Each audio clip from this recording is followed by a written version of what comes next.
it's the end.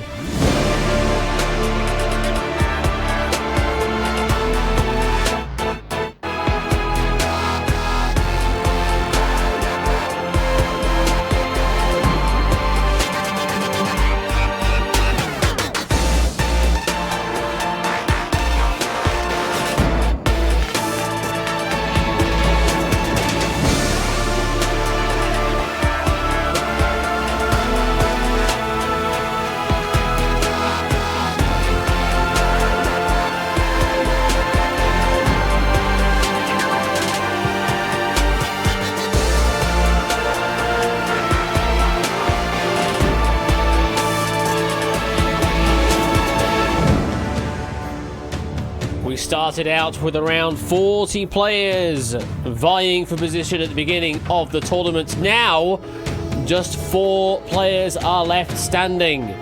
Who will be our winner, our victor of Duel Season 5? Will it be Mark? Will it be Ralph? Will it be Shapes? Or will it be BC? Stay tuned to find out.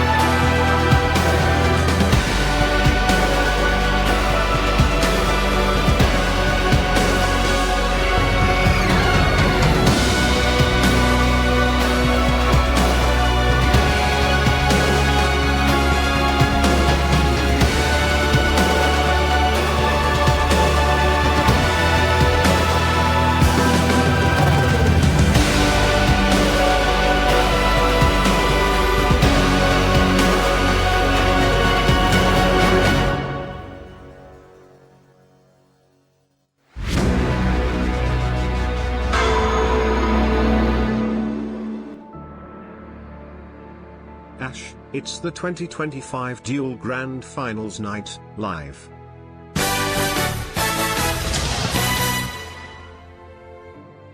Let's make this a great finals night. Good evening, everybody, and welcome to Quiz Night for the final of Duel Season 5. Good luck to everyone playing. Thank you very much, having me as well for the 55 months, as well as BC with the 23, Matt the 200 bits, Theory with the 63-month resub as well. All of that, welcome on in, and welcome to you all for the finale. We are here. This is episode 7 of the tournament, and it is already the end of Duel Season 5.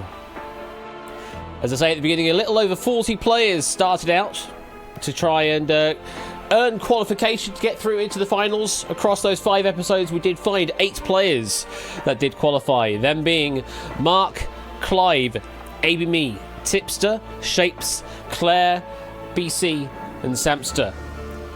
Now, due to situations, Tipster had to withdraw, in which case we went down to the 9th place, essentially the next best on the duel score, which was Ralph, who takes his slot. And at the end of the quarterfinals, well, you can see how the bracket is shaping up here. Mark managed to defeat Clive of Legend in the final duel of the evening. And then Ralph, in a very surprising one-question duel at quarterfinals, is through to the semis to face off against Mark tonight. And then down in the bottom bracket, we've got Shapes and BC, both of them getting through on their duels respectively. It could be anything to happen in the next couple of hours here. BC sort of through a bit of luck because Samster failed to cover the correct answer, failed to read the answer. Failed to read the question properly. 61 months Ash, here's to many, many more. Always a pleasure to be a part of this community. Good luck to our semi-finalists. All aboard the hype train. All aboard the hype train. Thank you very much for the 61-month resub there. Appreciate that. But yes, Shapes and Claire was a fantastic duel. Oh, hello. Headphones are falling apart. BC and Samster also a fantastic duel, though Ben was sort of on the back foot throughout the majority of it. But yeah, Samster just failing to cover the correct answer at the critical moment meant BC is through into the semis to face off against Shapes. They will be the first duel. Shapes and BC will be the first duel to face off tonight. And then later on we've got Mark and Ralph. Come on, it's been ages since we had a really long duel. Let's have a Harry versus Tipster-esque duel with 30 plus questions. We don't have that many questions, Matt, and also we've learned our lesson when it comes to preparing questions for duel. Back in those days, back in season 1, 2, 3 days, where we just went, we'll just pick out a question at random from this list, and we'll go on a nice gentle curve. Yeah, we've learned our mistake from that. Deal for all definitely was the right way to go for that. And then Duel 5, we've just sort of finessed it a little bit further. The AIM Conquest, thank you very much for the subscription on Prime to extend this hype train for a little bit longer. Thank you very much for the support there. Consume the whole question database. I mean, we do have a lot of questions in it, but we're trying to use more modern questions rather than ones that have been written back in 2019. Yeah, there's like questions that are 6 years old in there. Ugh. Yeah, sometimes reading them is not particularly good fun, but hey, it's it is what it is. We've all been learning as we've been doing all of this stuff. I've learned that I don't really write questions that well. I can do software, I don't write questions. But that is why the community here has been so helpful in being able to provide the question content while I provide the software content for the streams, and everything seems to have worked out in that particular favour. Though stacking is an entirely other endeavour as well, just so incredibly difficult to toe the line on difficulty, to toe the line on category saturation, category specialization, and all that kind of thing. Stacking is a thing, it really is. And especially as we're also trying to target this as an international based quiz as well, that becomes even harder still. When you do game shows and that on TV, they can sort of rest easy that they can sit on UK Con for UK quiz shows and US Con for US quiz shows. Here, we sort of sit in a mud pile of everything. It is mostly UK and US, though I'm aware there are many folk in Europe as well, and a couple from Australia. But mostly UK, US, so we tend to kind of sit on those two barriers a little.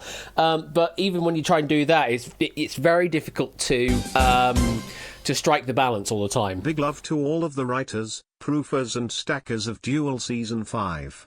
Amazing work, everyone. Amazing work, everyone, indeed. Thank you for the 100 bits. And just to quickly go over the names that have provided specifically written stuff for this particular tournament, big thanks goes to 8 Minky, to Rune Aromatics, to David J. Bodicum, to Dogfish, to Lingo Maniac, to Jerry, and to Oni.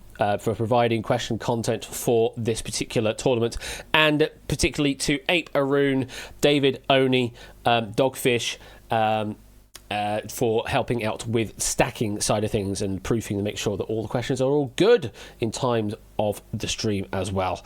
We will need a BC and a Shapes About in order to start tonight's stream off proper. Shapes is currently sorting out audio. Fantastic. We'll get that all sorted in a moment. Let me take off the finals leaderboard there.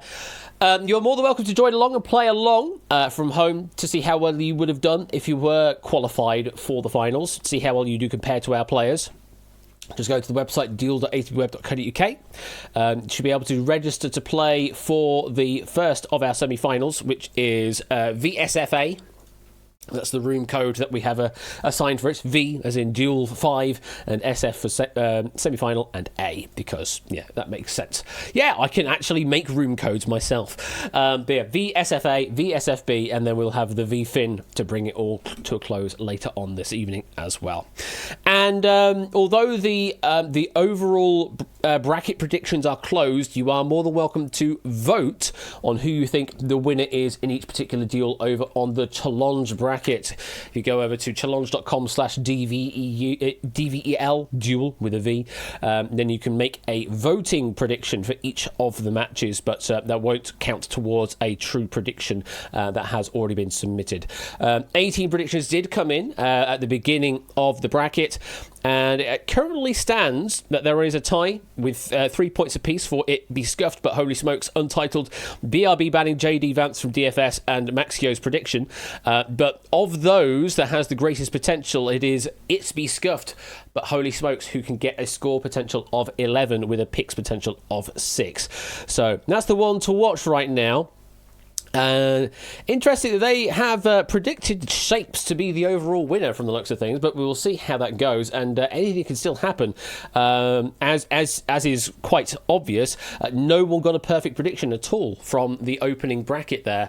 Only scores of 3, whereas it could have been a possible score of 4 if someone had predicted it, but there was some incredible upsets, it must be said. Some underdog performances and one-question duels. That happened as well. So we'll see how that all plays into it because, Ralph has only played one question in the centre stage so far. That is their only experience, is that one-question duel. So they haven't even seen Accelerator play or anything like that. Just one-question duel. That's all it is. They're only easy if you know the answer, and sometimes with the linguistics that you just can't draw the parallel that the question's asking for. I know I've been there before, as I mentioned before on that stream with me and Ben failing to find the Beaver Sigourney Weaver link there. It's incredibly obvious to some, but when you're there playing on the table and you're going, this makes no sense, just put chips down and hope for the best. That's all you can really do. And in that particular case, there was a bit of a chip economy situation going on, and just decided not to cover that answer over on ABME side of things. So, it happens. It absolutely happens.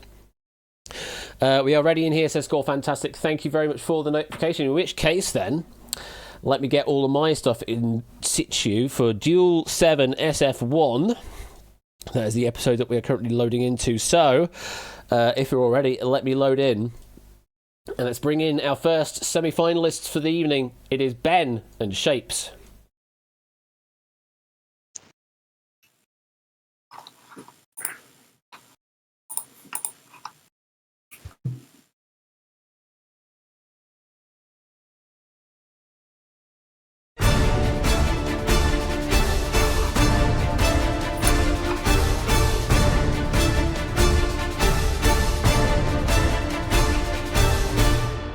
Good evening, Shapes, and good evening, Ben, and welcome to the centre stage for this semi-final duel of Duel Season 5. Oh, goodness me. Shapes, how you doing?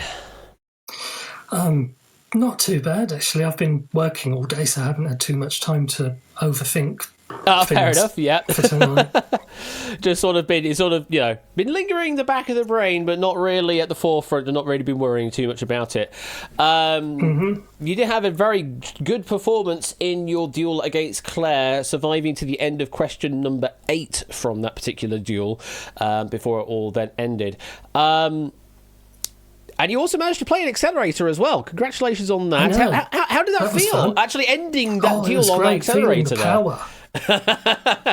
Well, you've got it go to my head. Oh, yeah, I know, right? You've got 2 brand new accelerators at your disposal for this particular deal here as well. How do you reckon your chances against Ben here? I don't know. We've never played in duel before, and I'm not sure if we've played directly one-on-one in anything before. So I mean, we did the Jeopardy at Q&L, and that was even for about 2 categories, and then you just ran away with it with beers in Belgium. Oh yeah, that was a very helpful. If there are lots of questions about life in Belgium tonight as well, I won't mind that. Well, we've got a wide spread of categories. I can't remember if we've got any Belgian stuff in here, but you never know. We certainly have had. Actually, am I going to say that? I can't say that. Actually, I don't know. Can I say that? I can't say that. I'm going to say it in case I spoil the question. Anyway, if you can get through this duel here, Shapes, do you think you can win the entire tournament proper and try and defeat Mark or Ralph in the final? God, that's a bit of a prospect to beat Ben and then one of those two. That would be a big challenge, but I've put myself in the place where there's an opportunity to do it. So absolutely, it would be remiss not to give it everything I've got. Absolutely, that's what we love to hear. Well, Shapes, I wish you the best of luck in this duel tonight, and facing off against you is Ben. Good evening, Ben. How are you doing? I'm doing all right. It has been a busy week of work. So glad to get to the end of it. And this is how I choose to spend my leisure time, is putting myself in situations. Yeah, this is your chill down is enduring duel for another couple of games to see if you can win the tournament proper.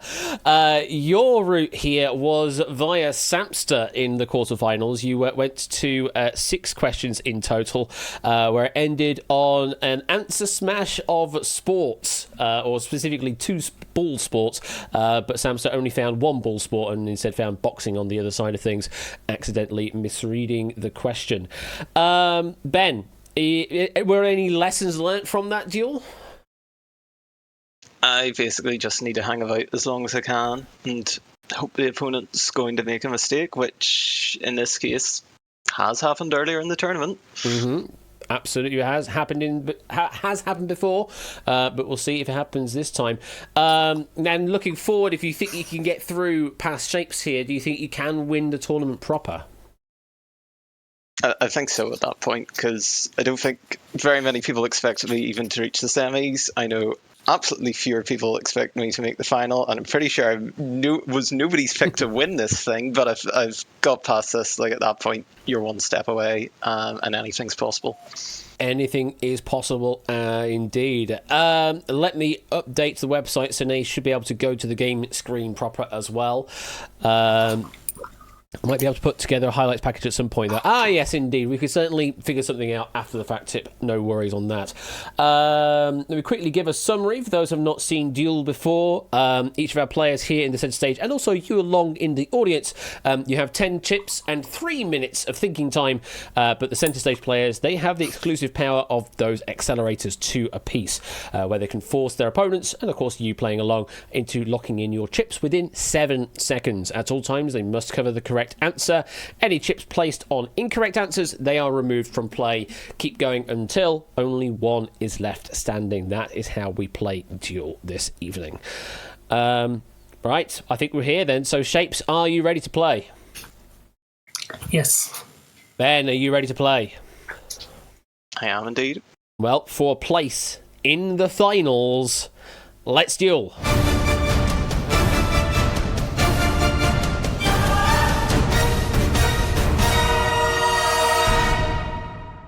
Good luck. Here comes question number 1.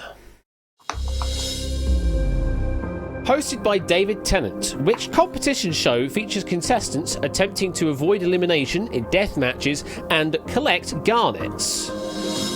Is it the Genius game, the Smarty Pants game, the Einstein game, or the really, really very smart Bright Player game? Certainly not me, because I failed to read that on the first go. I'm definitely not smart at all. Hard one, says Nordy Goth. Well, let's drop the screen. He says, drop the screen. Thank you very much. Both players with a single chip down on a Genius game. You happy with that answer there, Ben? Yep. I'm a couple of episodes behind, but I have to say they've done a really good adaptation of it from the Korean original. You can see a lot of love has gone into it. Along with this. Definitely. Sorry, what was that? Sorry? Along with this recreation of Duel, obviously, as well. Oh, thank you. I was like, didn't quite get you at the end. You said at the end there, but yeah, thank you very much. Thank you for that. Shapes, you happy with your answer of a Genius game? I think so. It's been sort of one of the biggest things of late in these parts. Well, correct answer. Yeah, of course, it's Genius Game. Not much else to say on that front there. Yeah, it's just called Genius Game. Go and watch it if you haven't already done so.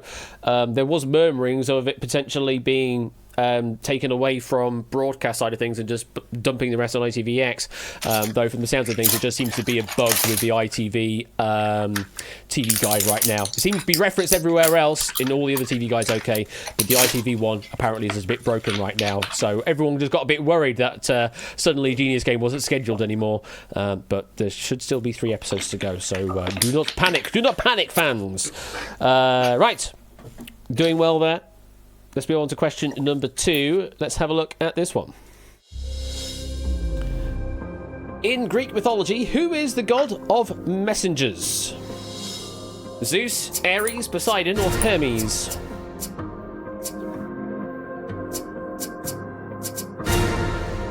Both players have locked in. Shapes a few seconds ahead of BC there. And everyone playing along also locking in quite quick as well. Let's drop the screen. Both with a single chip down on D, Hermes. Shapes, you happy with Hermes? Yeah, it's the delivery company as well, isn't it? Well, it used to be the delivery company, but it's now known as Every. But yes, Yeah. Hermes is correct answer, yeah. Hermes was eventually replaced on the pantheon by Every, the god of stop putting parcels in my bin.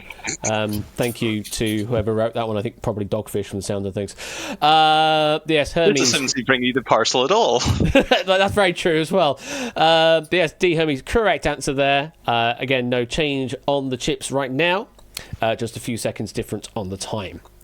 Let's move on. Next question. Question number 3 is this. If Batman hit a bad guy with a tablet while using Discord to talk with someone, what would be an appropriate word graphic to have appear? Vol? VoIP? Ving? Vorp? If Batman hit a bad guy with a tablet while using Discord to talk with someone, what would be an appropriate word graphic to have appear?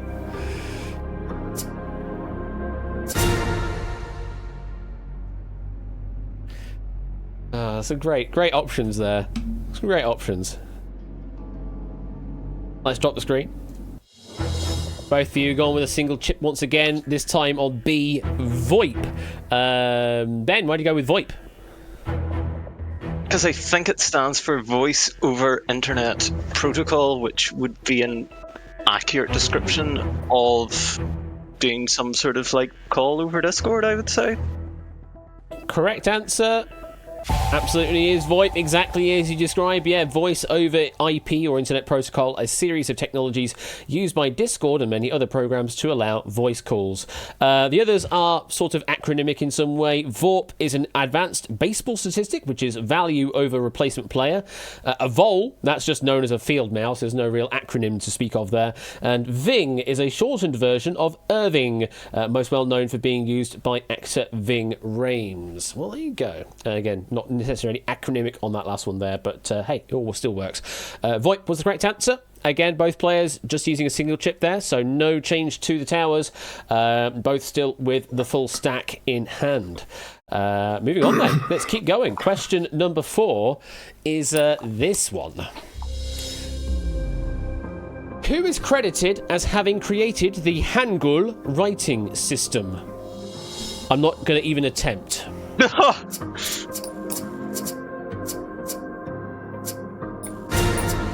Well, that's very funny. I'm not even going to attempt reading those. We have an accelerator play Oh, you're from rushing me? Shapes. Really? Fair enough.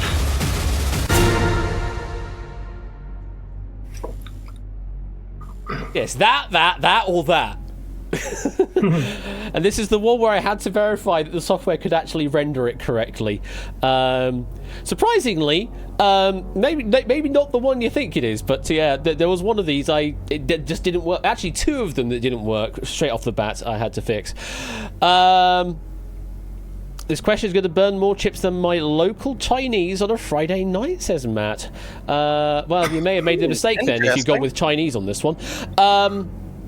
Shapes, what do you think Ben's done here? I don't know. Either he's accelerator baited me, which is very much a possibility, or I've managed to get multiple chips out of him. It's difficult to know because, like, I know that sort of modern languages, and especially Asian modern languages, is a bit of a weak point in a lot of players. I don't know for sure if that's the case with Ben, though. So Right. I've sort of taken playing the odds that he might have needed more time to sort of look at these closely enough to differentiate them. I don't think you've made me play more chips than I would have put down otherwise. Okay. Well, let's drop the screen and see what's happened here. So, not necessarily accelerator baiting, though maybe you'd already made your decision at that point and the accelerator was just sort of meh, okay. Ben, why did you go with A, B, and C, leaving off D? I would say D to me looks like something which is used in like India, I want to say. I'm pretty sure Hangul from memory is like Korean. And if I was going to put one chip on something, it would have been B. Can I be I think maybe just because of like the circles, that's what's drawing me towards B as being Korean here. So it would make a lot of sense for that reason. However, A and C, can I 100% definitively rule them out? I don't think I can, and therefore just was like, I'll leave 2 on there. As I said, we're not going to make sort of like an early exit. Yeah, okay. Shapes, you've got 1 chip confident on B. Why do you go with B? So there's a band called Woos, and their frontman Theo is British Korean. So all of their record sleeves have the band's name in Korean on them as well. Okay. And it's got a lot of letters that kind of look like they've got circles in and are hanging from the ceiling. And B has got both of those. D's got the hanging from the ceiling thing, but I think, like Ben says, I think that's Hindi. The sort of curved bit going above the top on the right, it might be Thai. A and C are, I think, Japanese and Mandarin, respectively, but it could be the other way around. Which would make sense in this case. The only other thing I wanted to cover against as well is the writer's going for the very sneaky trick of putting the name into the language which isn't Hangul. Which would be very mean for question 4. I think at question 4 of a stack, that would be far too mean. Yeah. But, yeah, maybe later on we could have done something a bit more arduous, but for question 4 I think is we wanted to keep it as simple as possible, essentially identifying which of these is the Korean script. If it is B, we continue on in regulation play. If it's A or C, then Ben, you go to the finals. If it's D, we will go to sudden death to determine who goes to the finals. The correct answer is... It is B, which reads as Sejong the Great, who introduced Hangul. Hangul tends to be easy to spot by looking for those, as you say, circular O shapes. This shape indicates how the mouth should be shaped, part of what made Hangul relatively easy to teach. The wrong answers on this table here are, I'm going to guess in the order here, we've got Emperor Wu of Han on option A, we've got Oda Nobunaga on C, and we've got Mahatma Gandhi on D. So they are all official names there in their respective languages. Thank you, Naughty Goth there. China, Korea, Japan, and India listed A, B, C, D. And yeah. You got it right with Sejong the Great. That was the name there. I mean, it's obviously the Great is probably not the Korean for it, but I'm going to stay with that. So well done. B was correct. Means Shapes, you maintain your 10 chips as it currently stands, but you have used 1 accelerator. You're down to 2 minutes and 36 seconds of thinking time. Ben, you're on 2 minutes and 14 seconds of thinking time, down to 8 chips, but you still have both accelerators in hand. You feeling okay there, Ben? You have obviously expended a couple of chips there, but kind of that was your expectation, I suppose, from that question. Yeah, exactly. And to be honest, on Wednesday night, by this point, I had less chips and I had less time, so I'm not worried. It's a net positive all told. Fantastic. All right, next, we're going to go to question number 5. Let's have a look at this one. Known better by a food-based name, Cloudgate is a sculpture found in which American city? Los Angeles, Houston, New York, or Chicago? Do you know Shapes? He's locked in. Sorry? Oh. I like how Shapes are just so hyper-focused I'm there. trying to picture if I saw this before.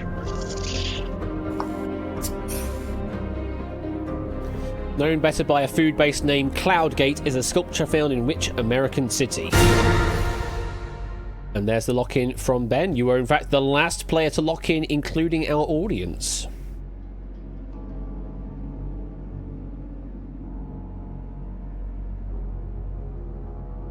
Shapes, what do you think Ben's done here?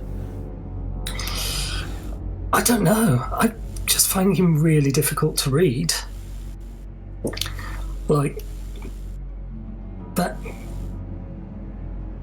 Like, I didn't pick out what he said to me to begin with, because it was the same time as the submission sound. And then I sort of worked out, he said, "Do I know?" Which, having submitted my answer at that point... Yes, you did. I was had kind of given away I'd answered it. So I can't get a read on him. It's the poker player in him coming out. I mean, he's definitely playing Duel, the psychological factor, rather than just playing the quiz around Duel. Let's drop the screen and see what the situation is. Maybe a bit of a surprise there to Ben. Shapes has put 2 chips down, one on C New York and one on D Chicago. Ben has got a single chip on D Chicago. Shapes, why do you go with C and D and then locking in?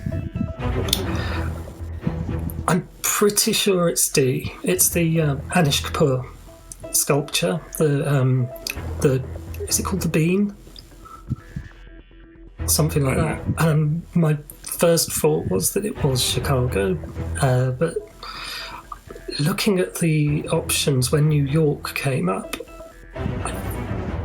for some reason I'm thinking it's got some kind of association to the UN, and their headquarters is in New York. So I thought, on the balance of it, better to sort of cover both of those rather than go out early on a something that I could easily have covered. Yeah. Ben, you have gone a single chip after much deliberation on D Chicago. Why D? Because I took a selfie at it July last year. company flew me out there. I was about to say, you've been there, haven't you? Yeah. Took a photo and all. And I was like, I remember the day. It was really hot. It was like 30 degrees. And we were like, what is this heat?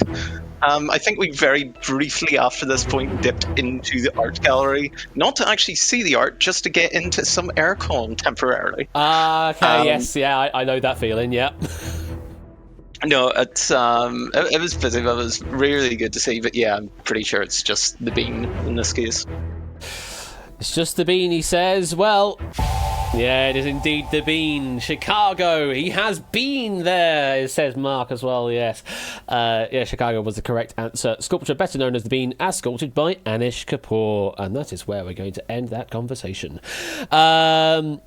So, Shapes losing a chip there, but just with a bit of hesitation, I suppose. It's not too bad. It's 9 plays 8 right now on the table. Shapes, though, with a considerable more amount of time to think. Ben maybe trying to bait out a second accelerator there, but it didn't quite work out. Anyway, we move on to the next question of the duel. Question number 6. Read it carefully. Which of these countries is not an enclave? That is to say, is not completely surrounded by another single country. San Marino, Vatican City, Lesotho, Liechtenstein. Which of these is not an enclave? That is to say, is not completely surrounded by another single country.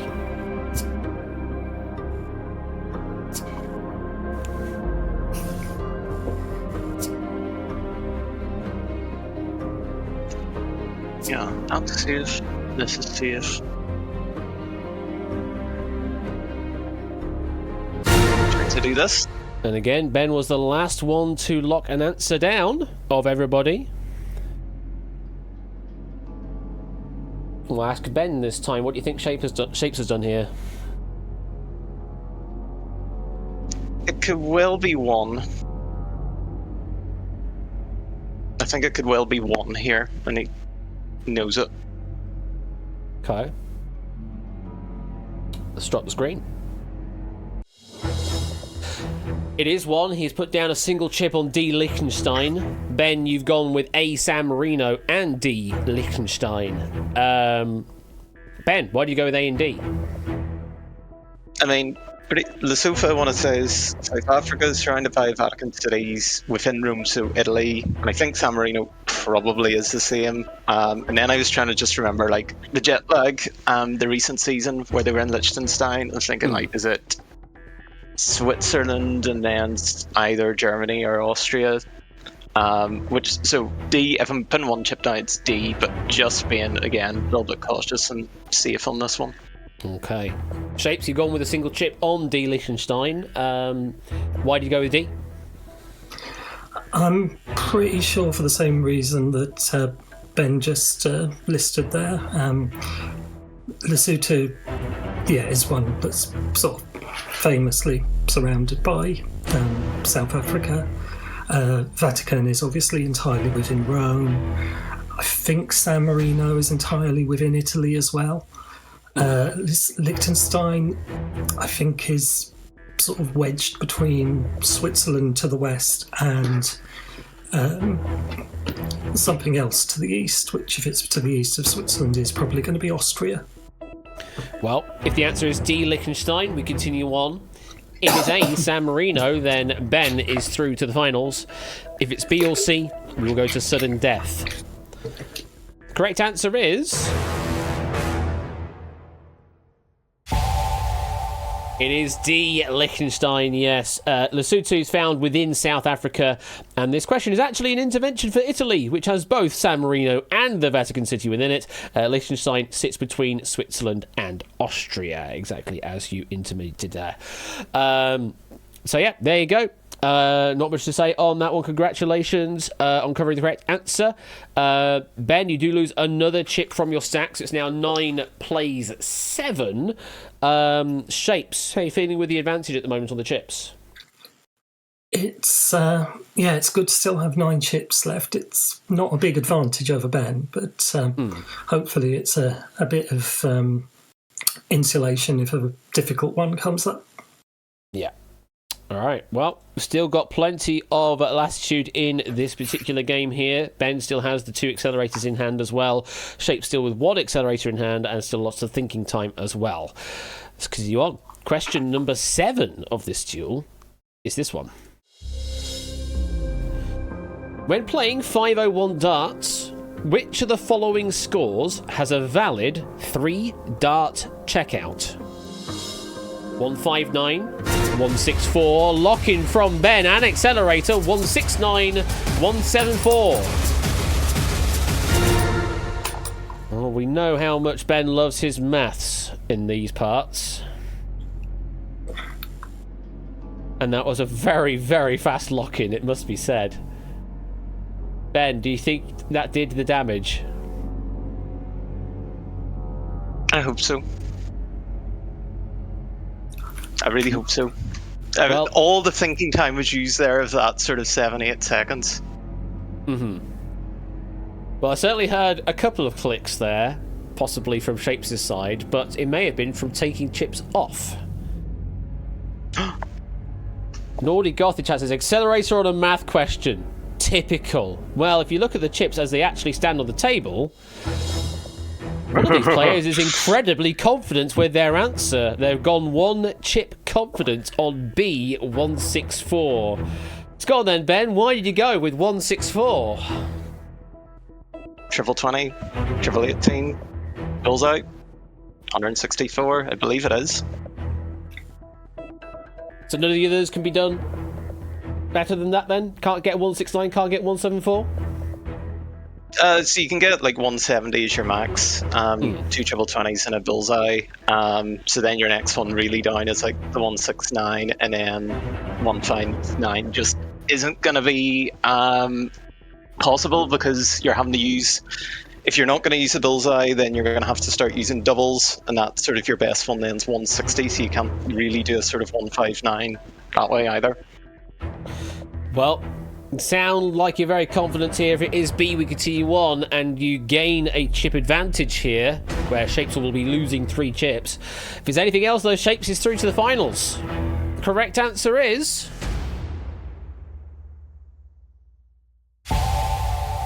B164. Since you can only finish on double or bull, the highest darts checkout is 170, as you mentioned, but not every number below 170 can be hit. 164, though, can be achieved with the triple 20, triple 18, and bull, as you mentioned. 174 is too high. 159 is just awkward, and the other one, 169, needs to be just one below triple 20 bull, and there's no way you could possibly do that. So everything you explained basically in this factual information. David saying 170, then 167, then 164, 161, 160. Those are your top ones that you can complete in a 3 dart checkout in 501 darts, or strictly speaking X01 darts if you want to just put in whatever X there. Well, with that, big swings in play. Shapes is down to 6 chips with 2 minutes and 3 seconds. Ben now has the lead by a single chip there. 7 chips in the stack, 1 minute and 5 seconds. Both of them have now used an accelerator. Real great use of the accelerator there, Ben. How are you feeling right now? I'm hoping the question writers are thinking that classifies as a sports question, so we still need a mass one to fill out this pack. That's what you're hoping, is it? Oh yes, give me another one of those. Give me another one of those, he says. Well, we'll see if we do. I don't know if we do. I can't remember what's in this stack, to be honest. But we will continue on. Next question loading up. Question number 8 of this duel is the following. First released in 1995 by R&B singer Tevin Campbell, what song was covered by rock band Magnolia Park for the 2024 Disney compilation album A Whole New Sound? E1E, I2I, second accelerator being played, 030, or U4U? That's a good sign. No, that gives me confidence. Gives you confidence, how so? The lock-in on that side did not happen till pretty much the time was up. So I'm really hopeful this means it's more than one chip down now at this point. I could see it being all 4, potentially. That would be great. Shapes, what do you think Ben's done in this situation? It sounds like he knows it. I don't recognise this at all, so... James, have another look at the question category, and do you want to revise your answer? Let's just drop the screen and see what's available. I know they're all out there. There's 8. Oh, okay, there's actually one left off. There is one left off here, yes. So Shapes is trying to bring it to level pegging here, maybe.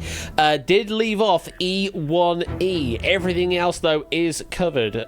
So Shapes, why did you go with a 3-chip answer? Why did you leave off E1E? Putting 4 down 2 questions in a row would be a big loss. I don't know, I'm just thinking eye to eye sounds like it's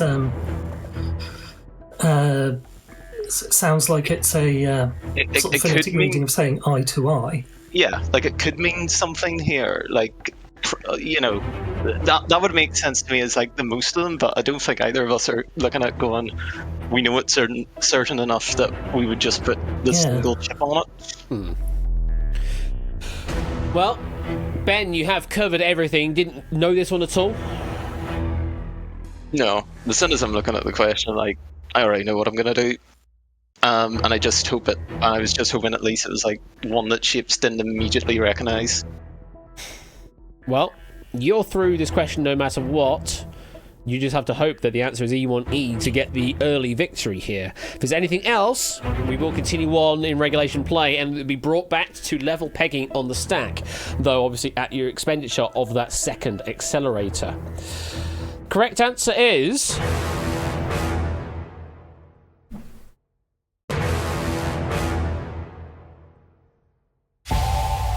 We continue continue on. B, Eye to Eye is the correct answer. It was originally sung by Tevin Campbell as Powerline in the 1995 animated film A Goofy Movie. The album A Whole New Sound is a compilation of Disney songs covered by alternative rock and pop punk artists.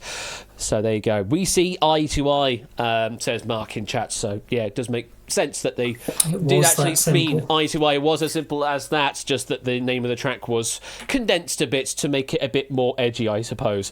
Eye to Eye, B was the correct answer, which does mean now it's 4 apiece. Shapes, 4 chips, 1 minute 53 seconds. You still have an accelerator though.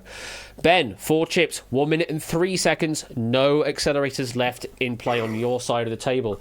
So Shapes, as it currently stands, you sort of have the advantage on both the timer and accelerator pressure advantage, just no longer on the chips, and you can only cover all of the answers just the once more now. Anything you expend from this point onwards is going to make your game harder and harder. Shapes, how are you feeling at this point in the game? Relieved to be still in after that one. It was very much sort of flying close to the edge thing, not having everything covered there.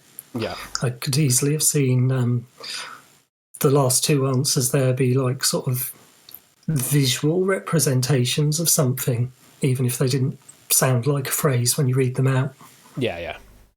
Well, this duel is still very much alive. Let's continue on to question number 9.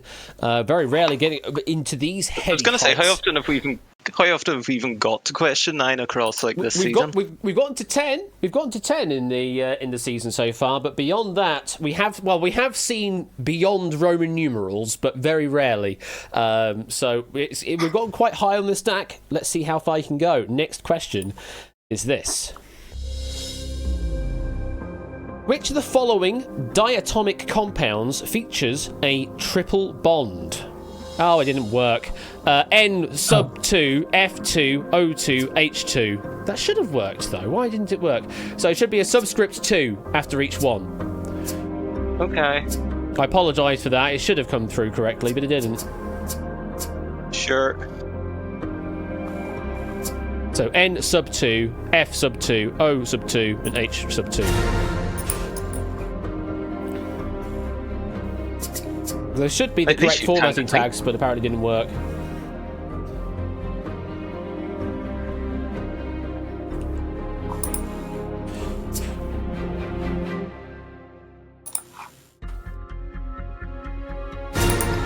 Lock in from both players.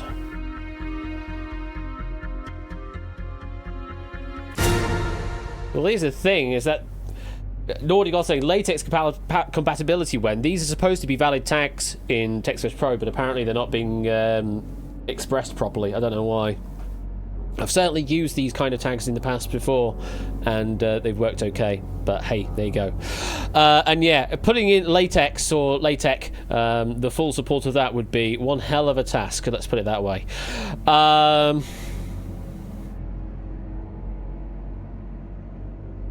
Let's drop the screen and see what's happened.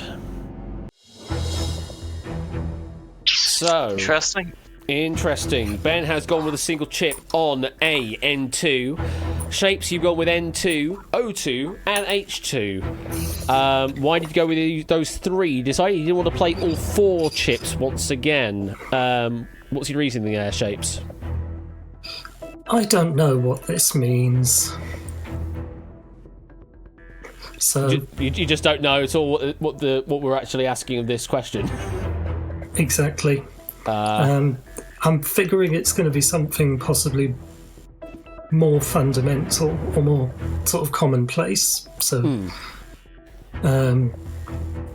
F2 possibly not as predominant as an element or as a compound than the others. But yeah, other than that, no, not my sort of knowledge. That's how they should have appeared there, and it does work. It just, for some reason, the rich text flag was just not on, so it wasn't parsing it. But there you go. But anyway, so you put 3 chips, but didn't want to use all 4. Ben, You did use a bit of thinking time, but you have locked in a single chip there on N2. Why have you gone with N2? Yeah, I just want to be sure I was thinking about it right, but if I picture where nitrogen sits in the periodic table, it's in that sort of group 15, which I think I remember there being a question before. I was like, it's like the Nictogens, or it's like a weird name for the group. But that's the one where sort of as you move in groups from like the right, it's sort of like missing electrons. So I sort of think of nitrogen as like 5 electrons in the outer shell. So if you've 2 of them, and to sort of make it stable, you need 8. Then in theory, if they share 3 with each other in the bond to make it a triple bond, that gives each of the 2 of the sort of atoms there 8. Fluorine sort of in the halogen, so it has sort of like I think 7 electrons in sort of its outer orbital. Hydrogen just has the 1 electron each time, and then oxygen I think is like 6 in its orbitals. So I think I would say like 95% it's nitrogen, and I'm confident enough here that I'm having enough not spreading, because I think I'm going to need it. Now we're getting into sort of double-digit territory. Yeah, well, if the answer is A, N2, then you're still in the game with 4 chips, and Shapes will be in the game with 2 chips intact. If it's C, O2, or D, H2, then Shapes will be our winner of this duel. We'll go through to the finals. If the answer is B, F2, then we will go to sudden death to determine the winner, who goes to advance to the finals. The correct answer is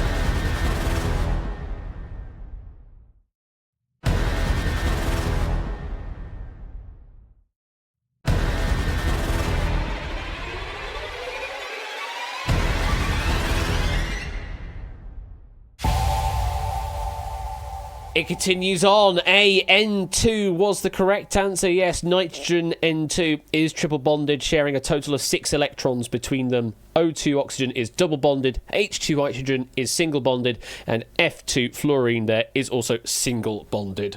That's all the information I have on the table on that particular one there, but I think your explanation was a bit more complete. Let's put it that way there, Ben. Which does mean you claw it back even once again. You still have your 4 chips. Shapes, though, only down to 2 chips, but still has an accelerator in hand as well. Ben, how are you feeling with the advantage at coming to question number 10 of this duel? I was going to say, I think we're both happy that we've made it like a fun duel. We've both taken it to double digits, which is good. Having the chip advantage does not make me any more confident. Although I will say to Shapes that if he wants to use his accelerator, like he's going to be running out of time to use it. And you remember what happens on Wednesday night, potentially, if you try to rush me on an accelerator, that you could backfire. I fear that Shapes is a little too safety playing, I suppose, in comparison to Samson's more bullish tactics, I suppose. But you never know; may need to go into some rushing strategy to get these duels won. But let's continue on. Question number 10 of this duel, which is still Roman numeral X for now. The question number 10 is this. Which of these Simpsons characters is voiced by a voice actor different from the voice of Homer Simpson? Groundskeeper Willie, Barney Gumble, Mayor Quimby, Principal Skinner. Which of these Simpsons characters is voiced by a voice actor different from the voice of Homer Simpson? 20 seconds on your clock there, Ben.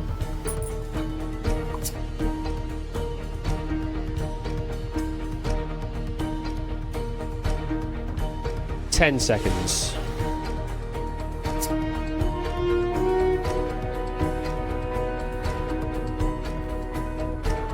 And Ben, expiring time. Shapes, you've got 30 seconds left. I was trying to hit the button just before 0. I was just trying to see how close I could get it without it actually being 0. Shapes is our final player to lock in. Everybody else has already locked in. 10 seconds.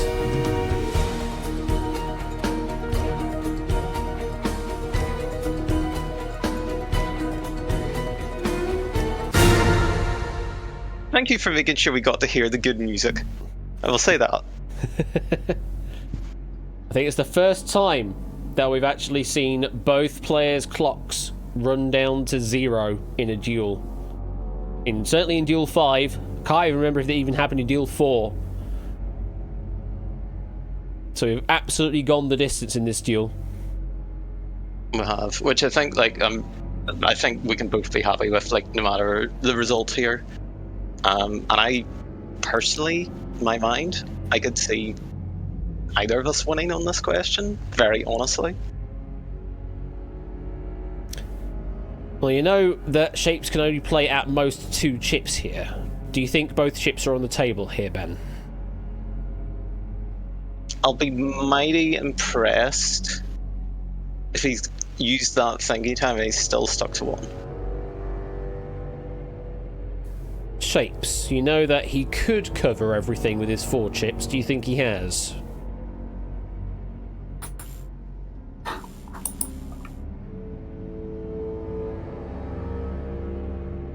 Shapes?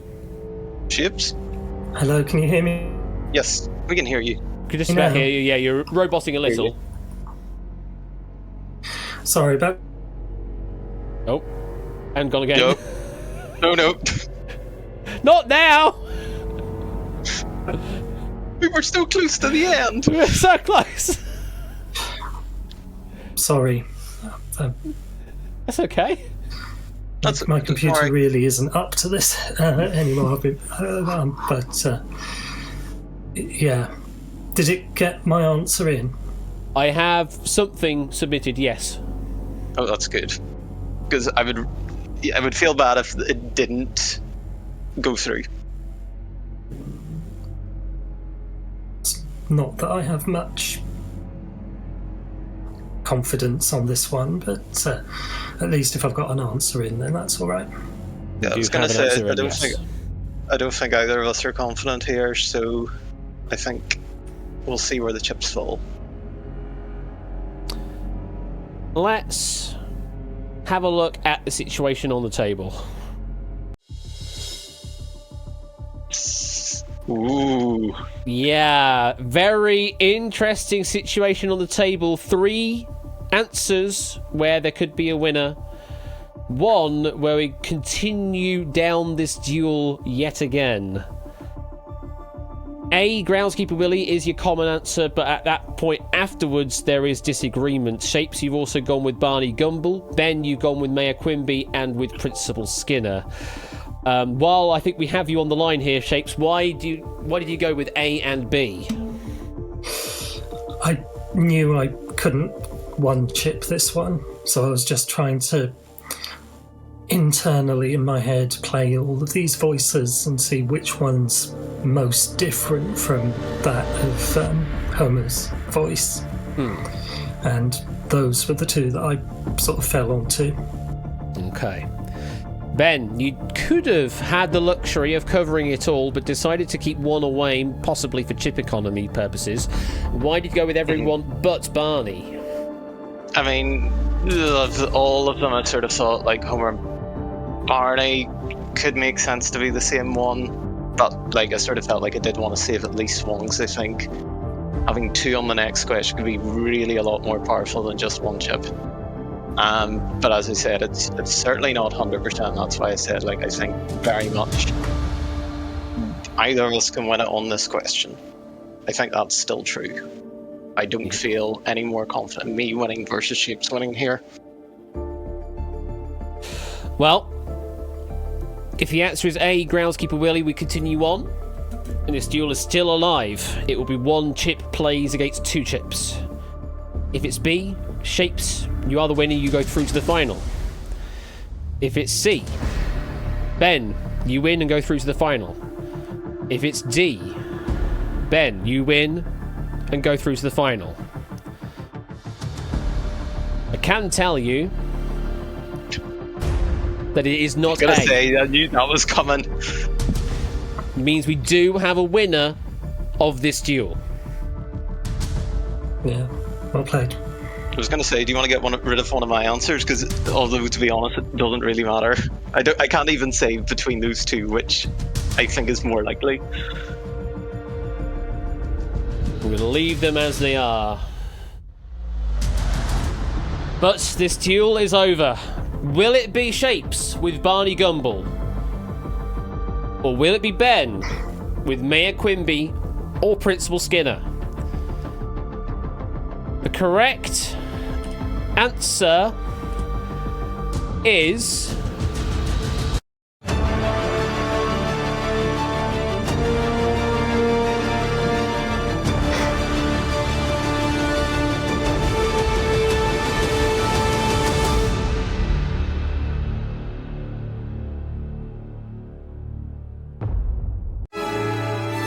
D. well done. Principal Skinner and Ben, you're through to the finals. I was really expecting you to, after all that, to light up B. I was so expecting that. To light up B, Barney Gumble. Wow. Yeah. So do either of you happen to know the name of the voice of Homer? It's Dan Castellaneta. I've probably butchered the surname there, but it is that's Dan. about right. Yeah, Dan Castellaneta is the surname there. Yeah, who voices Groundskeeper Willie, Barney, and Mayor Quimby, but does not voice Principal Skinner. That is instead voiced by Harry Shearer. That's the voice there behind Principal Skinner. Slightly different intonation there. So at the end of that absolutely epic duel, when every which way, all the way to the end on the time there as well, Ben, you are our winner and goes through to the finals. You're going to be facing off against either Mark or Ralph in the finals. How do you feel? I enjoy winning things with pretty much no margin. This trend continues. The trend does seem to continue for you here, but for how much longer, we will see.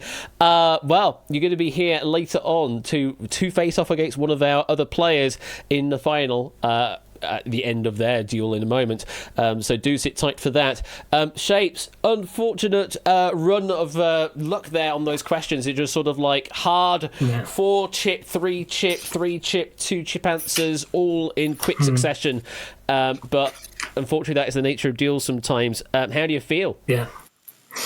A bit devastated, really.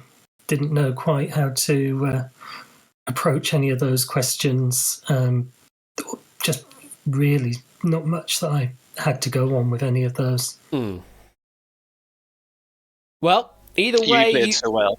You are a semi-finalist. Really You'll get a prize for being in the semi-finals. I forget exactly the value of that. I think it's £25 all told, everything summed up. So congratulations on the win there. We will sort out all the payment for all of our finalists for all of that. But more than that, Shapes, I hope you enjoyed your time in Duel Season 5.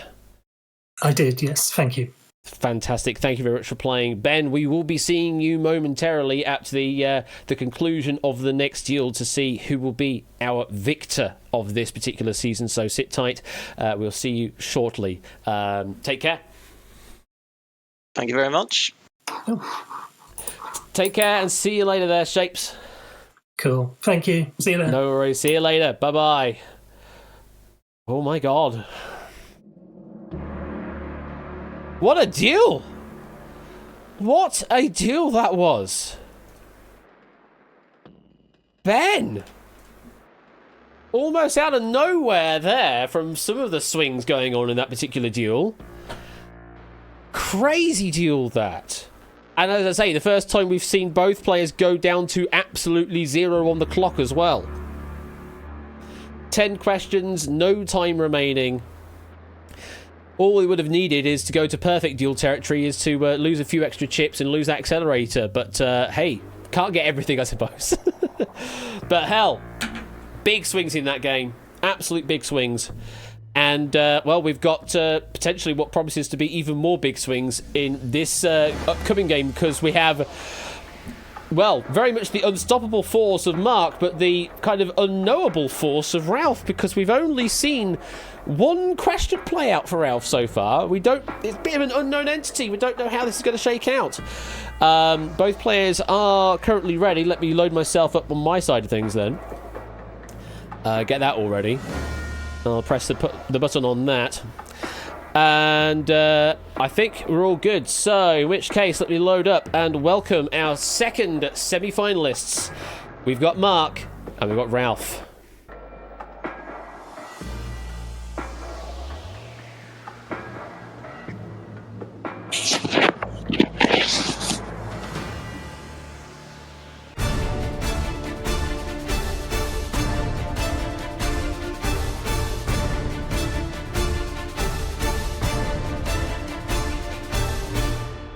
Good evening, Mark, and good evening, Ralph. Welcome to the centre stage for the semi-finals.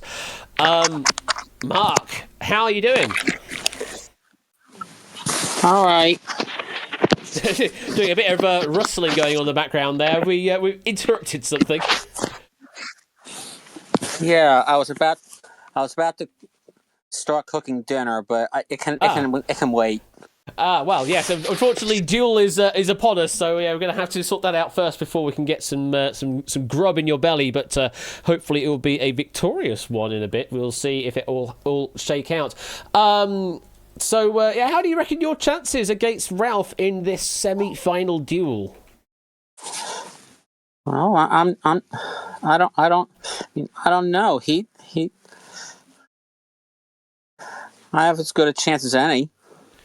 You do have as good a chance as any. Your duel against Clive in the quarterfinals ended on question number 7. A bit of a heartbreak question for Clive, failing to cover the 80s for the keyboard cat particular question there. So maybe a bit of fortune in that case, but you also had chips in hand. So playing the strategy of duel quite well at that point. You're going to change your strategy up going into this duel tonight? Well, it depends. It depends how so. On how tough the questions get, and whether I know them. Well, how did you find those questions in the previous duel then between Ben and Shapes? Well, I pretty much knew the Simpsons one down cold. Mm-hmm. I was down to 7 chips. Wait, you were at 7 chips at that point in the game? Yeah.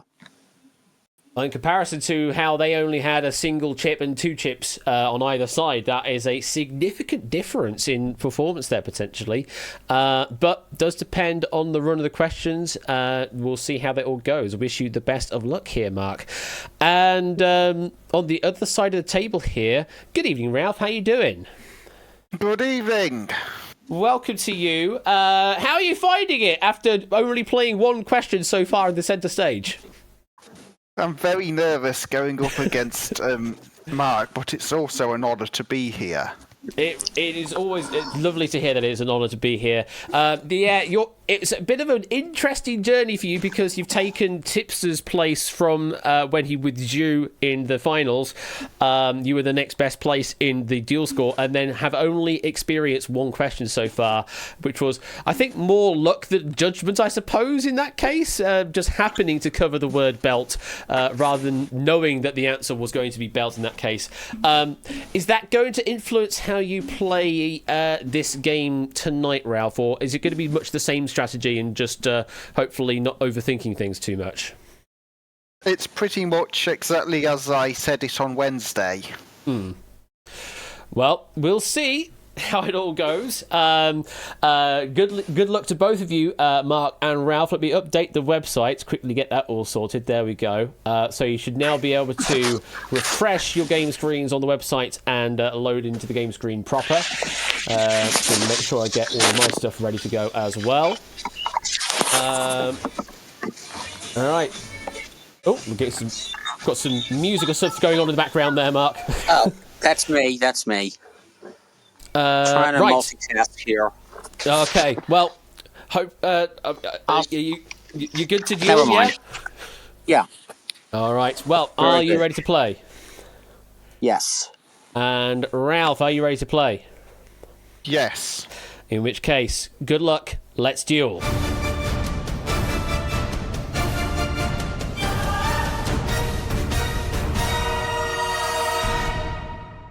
Here we go. Mammoth duel number 2. Hopefully, question number 1 is this.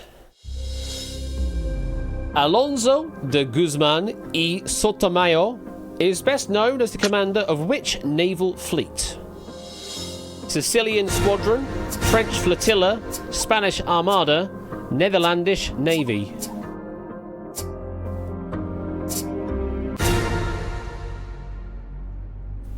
Butchering pronunciation, I'm sure, but I'll go with it anyway. Let's drop the screen. Both gone with a single chip on C, the Spanish Armada. Ralph, you happy with your answer here? Yes, because the other three feel like kind of made up things. Just take a nation, make it alliterate with something else. Spanish Armada is something, from history class in school. So hopefully we're through question number 1 on a knower rather than a guesser. Yes. Correct answer is C, the Spanish Armada. We love to see it. Now you've got 2 questions under your belt in the centre stage. No, I didn't have too much fun making these alliterate, says the question writer, en marche. Wait, that's French. Bon voyage? Wait, same problem. But yeah, the Spanish Armada there under the guise of Alonso de Guzman y Sotomayor, or something along those lines. There's the commander of that particular naval fleet. Okay. Not a problem on that one. Question number 2. Let's load that one up. And the following is this. The question is this. Who is the author of the 1990 science fiction novel Jurassic Park? Ursula K. Le Guin, Connie Willis, Frederick Pohl, Michael Crichton.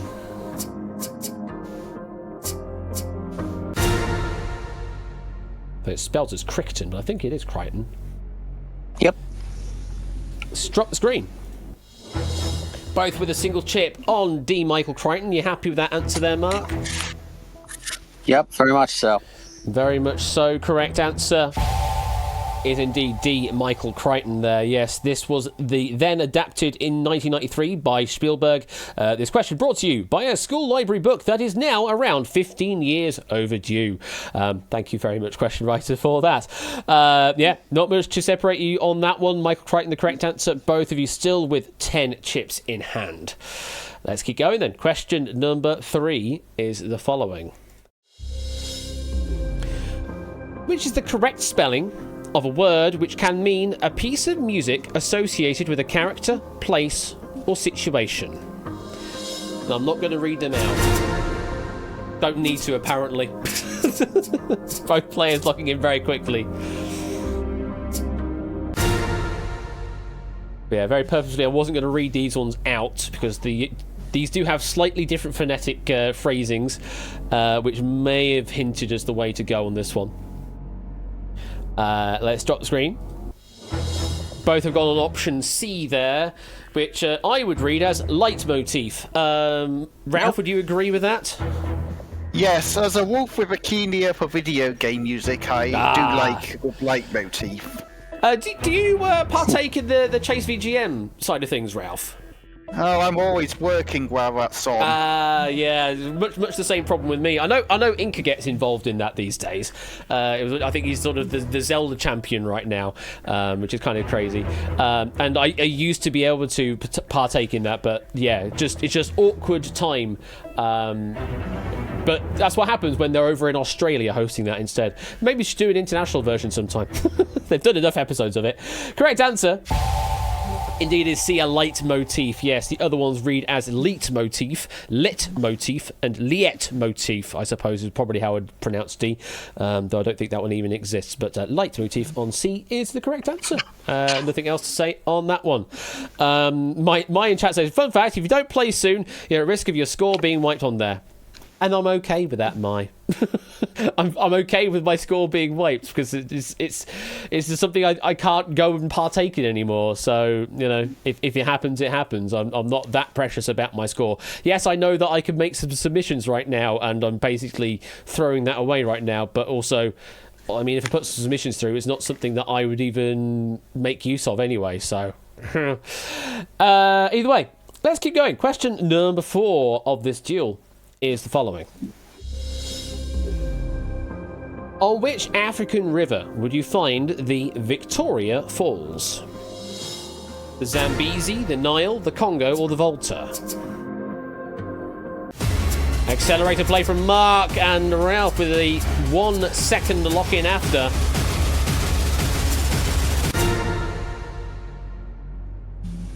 Mark, do you think that was a bit of accelerator baiting? Maybe. Maybe. Ralph, do you think Mark knows this? Yes, and I think he did play that accelerator just as I was about to lock it anyway. Oh, so you're already kind of confirmed as to what you're going to do, so the accelerator may have been a waste, but still, there are a few chips on the table here on Ralph's side, covering all but the Nile. Ralph, why did you cover everything but the Nile? I think it's a Zambezi, but I don't want to take too much of a risk at this point. The Nile, it's a bit too far north against where I believe Victoria Falls might be. If you were to challenge me on who knows where, I'd probably put it mid to South Africa. Okay. Mark, you have gone single chip confident on the Zambezi. You happy with that answer, the Zambezi? Yes, sir. Right, well, if it is A, then we move on. If it's anything else, then, well, it could be a victory for Ralph, or it could be sudden death. But, I mean, he sounds confident, doesn't he? So it's the correct answer. It is the Zambezi. Or, so the Victoria Falls in the Lozi language, they are known as Mosi Oa Tunya, literally meaning the smoke that thunders, which feels incredibly hard to argue against. That's a really good term, Mosi Oa Tunya. There's some extra trivia nuggets there for anyone that wants to write a question backwards and make it super hard. But instead, we kept it nice and easy. It is now 10 chips plays 8 chips at this point in time. Let's keep going. Next question number 5 of this duel is the following. In the Francis Barraud painting, His Master's Voice, a dog stares at what device? A jukebox, a player piano, a gramophone, or a radio?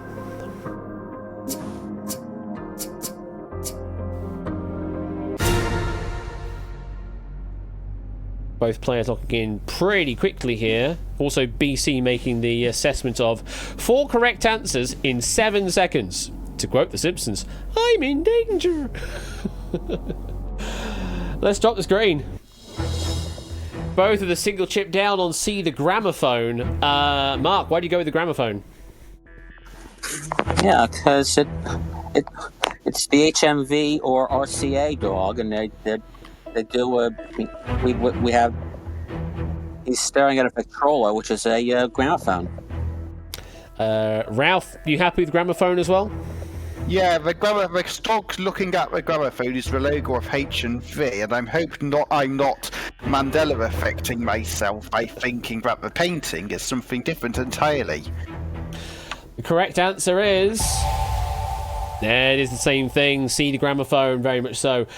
Painting the basis of the logo for HMV. There are no brownie points, though, for guessing what HMV stands for, though in the current economy, highly misplaced venture is about right. And do either of you know the name of the dog? Is apparently the name of the dog in that HMV? Nipper. There you go, Nipper. Because indeed. my grandmother had a Jack Russell named Nipper. Ah, lovely. Well, there you go. He's buried near me in Nipper Alley, says David. Oh, that's lovely to hear. As it stands, 5 questions down. Mark still with a full complement of 10. Ralph is down to 8. Barely any time taken off of either player's clocks, must be said. Let's continue on. Question number 6 is the following. Which video game features the line, "But the future refused to change"? Chrono Trigger, Final Fantasy VI, Earthbound, Super Mario RPG. Colour my face shocked when Ralph locked in incredibly quickly there. I was about to accelerate, but I think Mark just got in before I could hit the accelerator, so it would have been a wasted accelerator at my end if it had fired off. Do you think So that? I think Mark knows Mark's this? got it. You I think think he's got Mark's it? got it. Yes. Let's drop the screen. Both with a single chip answer. Once again, going with a Chrono Trigger this time round. Ralph, you happy with Chrono Trigger as your answer? Yeah, it's definitely one of those games I really want to play one day. And Mark, you happy with the answer of Chrono Trigger there? Yeah, it came up as a puzzle and all clued up a while ago. Aha. Well, if it is a Chrono Trigger, then we do continue on. If it's anything else, we will go to sudden death. Correct answer is... It's a Chrono Trigger. Can't say any more than that. It's Chrono Trigger. It's the correct answer. Wow. 6 questions in. Mark still with the full compliments. Ralph still on 8. Mark's only expired 11 seconds on their clock right now. Ralph's only expired 18 seconds so far. Compared to the state of play in the previous duel, where the clocks are already running down to like a minute and a half left. This is some breakneck dueling, but different ways of playing the game. This is all it is. Let's keep going. Question number 7, already over there. Question number 7 is this. The first Austin Powers film sequel spoofs the title of a James Bond film starring whom? Sean Connery, George Lazenby, Roger Moore, Pierce Brosnan. Both players locking in within a second of each other. Once again, no opportunity for accelerator play going on right now. Mark, do you think Ralph knows this? Probably. Ralph, do you think Mark knows this? Probably. There's a lot of probably on the table, must be said. There's a lot of probability on the table because we have a stingray situation, folks. Anything can happen on this question. You have both agreed on C, Roger Moore, but then there's a bit of difference going on. Mark's gone with A, Sean Connery. Ralph's gone with B, George Lazenby. No one has gone with Pierce Brosnan. Ralph, why did you go with B and C? Okay, so let me think what the 6 Sean Connery films are. So, Dr. No, From Russia with Love, Goldfinger, Thunderball, Diamonds Are Forever, and I can't remember what the one I'm missing is. But it's definitely too early for Brosnan, so it's going to be between George Lazenby and Moore. Okay, so that's how you've eliminated down. I just hope that 6th film that I can't remember that Sean Connery in is the one that this is referring to. Well, Mark has covered Sean Connery, not George Lazenby, has covered Roger Moore. Mark, why did you go with A and C? Well, because the movie in question is The Spy Who Shagged Me, and it's a spoof on The Spy Who Loved Me, and I was torn between those two, whether who played Bond in that one. So you weren't sure whether it was Sean Connery or Roger Moore in The Spy Who Loved Me then? Yes. So you believe that is the film. Well, that's where we're going, and you believe you've covered the correct actor in some regard, but you'll be losing a chip. And that's the same on both sides of the table here. Both of you will be losing a chip if you have covered the correct answer. But there is only one answer where we do continue on in regular play, that being C, Roger Moore. If it's B, George Lazenby, Ralph, you are through to the finals to face off against BC to determine who will be our champion of Duel Season 5. If the answer is A, Sean Connery, Mark, you'll be our winner of this semi-final. You will go to the final, and you'll be playing off against Mark. to determine who is the champion. If it's D, Pierce Brosnan, that both of you have disagreed on, then we will go to sudden death to determine who will win this duel. Correct answer is, he says, pressing the button. Apparently I can't press the button anymore. Fantastic. Well, I can't press the button anymore, so I'm going to press this button instead. Correct answer is... It is C, Roger Moore. This duel continues on. Yes, the first film was titled Austin Powers International Man of Mystery, but the question is asking for the first sequel, which was Austin Powers The Spy Who Shagged Me. That title plays off of the Bond film title The Spy Who Loved Me, 1977, where Bond was played by Sir Roger Moore. That was the correct answer there. So... both players getting it right, both losing a chip to the void means the current situation is Mark. 2 minutes and 45 seconds of thinking time, 9 chips though. Ralph, 2 minutes and 37 seconds of thinking time, 7 chips. So they still have a lot of chips in hand. This duel could still go a long, long way. Ralph, you are kind of behind by chips at the moment, but not by much. How are you feeling at the moment? Chip in a chair. Ah, that's what I like to hear. Chip in a chair. That's all you need in this game. Very much so. Okay. Let's keep this duel running then. Question number 8 is what we've got next. And it's this. A duck walked up to a lemonade stand.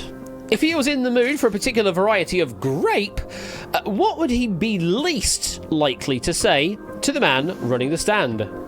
Hey, bam, bam, bam. Got any Concords? Hey, bam, bam, bam. Got any Malbecs? Hey, bam, bam, bam. Got any Eurekas? Hey, bam, bam, bam. Got any Sultanas? There you go, Lingo. I hope I did it service. And he waddled away. Yeah, you don't need to know anything about the song itself, but, you know, till the very next day. There you go. Yeah, don't need to know anything about the song at all. But, you know, it's a nice styling. I regret unmuting the stream at this point because now I have that damn song in my head. Oh, I do apologise. Let's drop the screen and see where you have played. Mark's gone with a single chip on Hey, bum bum bum. Got any Eurekas? Ralph has gone with 2 chips, C and D, Eurekas and Hey bum bum bum. Got any Sultanas?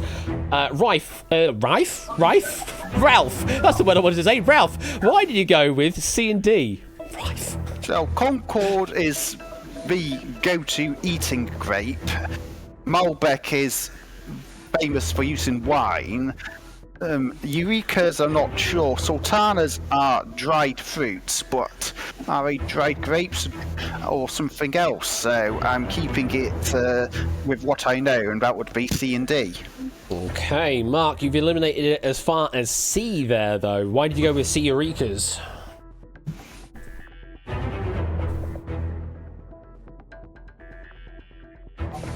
Mark? Ah, you're there, Mark. Uh-oh. We appear to have lost a Mark. Are you there? He waddled away, clearly. Hopefully not to the very next day. I want to get this duel done now. Let's quickly give a refresh on here. I'm just going to drag you there and drag you back. See if that does anything.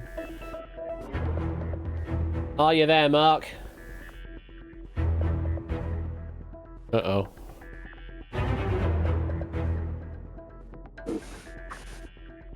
Oh, are you there? All right, I'm sorry. Sorry about that. Are you okay? Again. Yeah. Just had some come up at home. Dad was just calling me. I'm fine. Oh, okay. Okay. I'm just going to ask you, why did you go with Eurekas? Well, because Concords are grapes, Malbecs are grapes, and Sultanas are made into raisins, so they're grapes.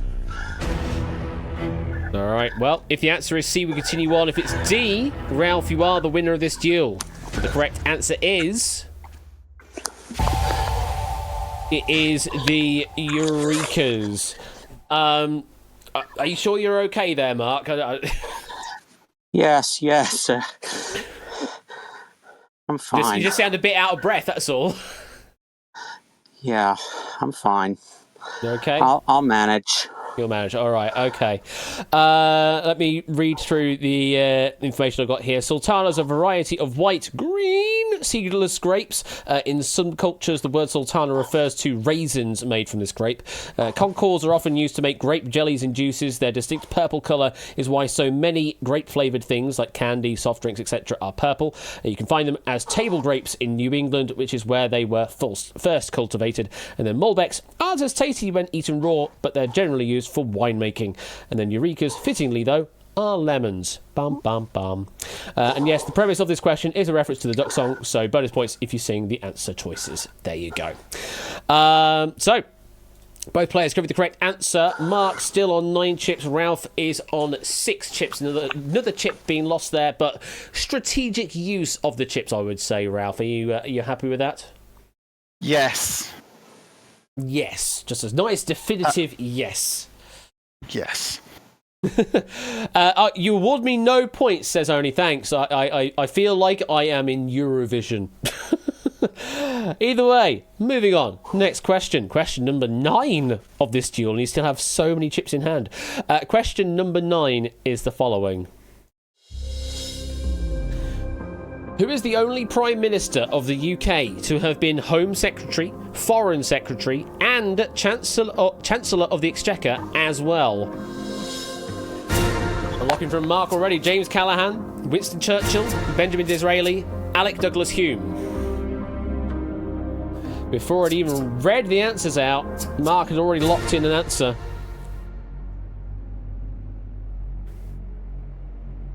Ralph, do you think he knows this? I'm not sure he does know this, given this is UK politics and he's an American. Okay. Mark, do you think Ralph knows this? Well, he might, but I remember this question coming up on another show. So you may know this one then. Yes. Let's drop the screen. He has gone 1 chip confident here, Ralph. He's gone with A, James Callaghan. You've gone with absolutely everything, so you're definitely safe through, Ralph. Mark, why have you gone with James Callaghan? Well, because it was a question on Millionaire not long ago, and he said it was Callaghan. All right. Well, hopefully your memory of Who Wants to Be a Millionaire has given you good stead here and continue on in this duel. Ralph, no confidence on this one at all? No, I know these are the 4 great officers of state, but I can't remember for the life of me who is the only one to have held all 4 of them during his career.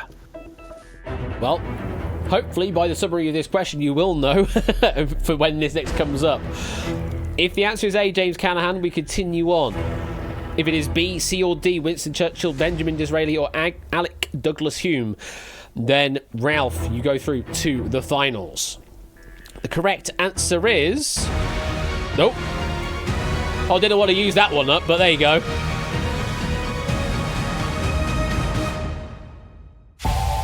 Yeah, I have some more music. A, James Callaghan. I didn't want to use that one straight away, but there you go. But yes, correct answer was James Callaghan. Was Chancellor of the Exchequer 1964 to 1967, Home Secretary from 1967 to 1970, Foreign Secretary 1974 to 1976, Prime Minister from 1976 to 1979. Winston Churchill was never Foreign Secretary. Benjamin Disraeli was never Home or Foreign Secretary. Alec Douglas Hume never been Home Secretary or Chancellor of the Exchequer. There's your information on those ones there. So, Mark getting it right on a single chip answer. Ralph did have to use 3 chips to get there. Means there's now a big difference in play. Mark with 9 chips still in hand. 2 minutes and 39 seconds. Ralph, you're into the sketchy territory. 3 chips. 2 minutes and 21 seconds still in play. Mark, you feeling confident at this point? Well, I have a bit of a cushion on him. Mm-hmm. A bit. You've got a 6-chip cushion at per point in the game. That's like 2 whole questions worth of extra chips. Yeah. Which is that's a big advantage. But as Ralph said earlier on, just a chip in a chair is all you need in this game. So this could still go either way yet. Let's continue on. Question number 10. There it is. The Roman numeral X once again. Question number 10 is the following. Which of these demonstrates the linguistic process of re-bracketing? Rufflecopter, lolcats, SFW Sasuke, or Leetspeak? Which of these demonstrates the linguistic process of re-bracketing? Mark has locked an answer down.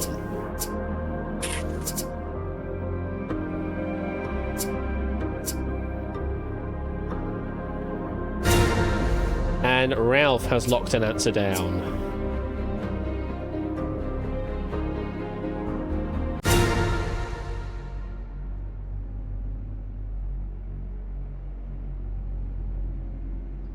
Mark, what do you think Ralph has done here? He might have put all 3 down. Ralph, what do you think Mark has done? I think he's put all 4 down. Just pushing the advantage. Yes. Well, let's drop the screen. You read me like a all 4 book. down. Yeah. But on the other side, Ralph has gone single chip confident on C, SFW Sasuke. So we'll go to you first, Ralph. Why did you go with C? I'm very far behind. I need to play bold. It's either just go for 3 chips and risk 1 being wrong, or be bold. Looking at the 4 of them, thinking of how they're spoken, like, I think that SFW Suzuki is like the only one of the 4 that feels like the odd one out to me. So that's the one I'm going for here. Okay. If I get this wrong, I'm going out in a blaze of glory, and I'm okay with that. Mark, you did cover absolutely everything. Do you have any idea on the answer to this question? Not really, no. So not a clue as to what re-bracketing means. Yeah. What's your confidence level then that the answer is anything but C? Not very confident at all. It's the first time I've heard of re-bracketing. Okay. Well, if the answer is C, SFW Sasuke, then we do continue this duel on into question 11 and beyond. If it's anything else, Rufflecopter, Lolcats, or Leetspeak, then Mark, you are the winner and we'll go through to the final to play against Ben. Kartquiz, Woke Quiz in chat says, I get this now. Shape says, I know what it is, and I still can't work out which is the answer. Shall we use that fancy one again? Let's try and use that fancy one again. The correct answer is...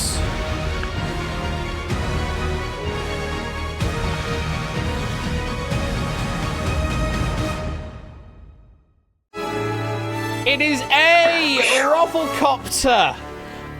And Mark, you are through to the finals of Duel Season 5. Wow. Well done. Wow. Thank you. Just hit Well done, me you too too. late that what I realised what it really meant, and What did it mean?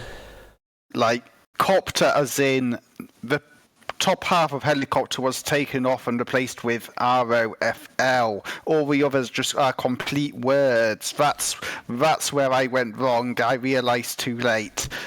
Ish. Now, here's the thing. That's not quite it. You're halfway there, Ralph. The reason it is called rebracketing is it's actually splitting up the etymological roots of the original word up here.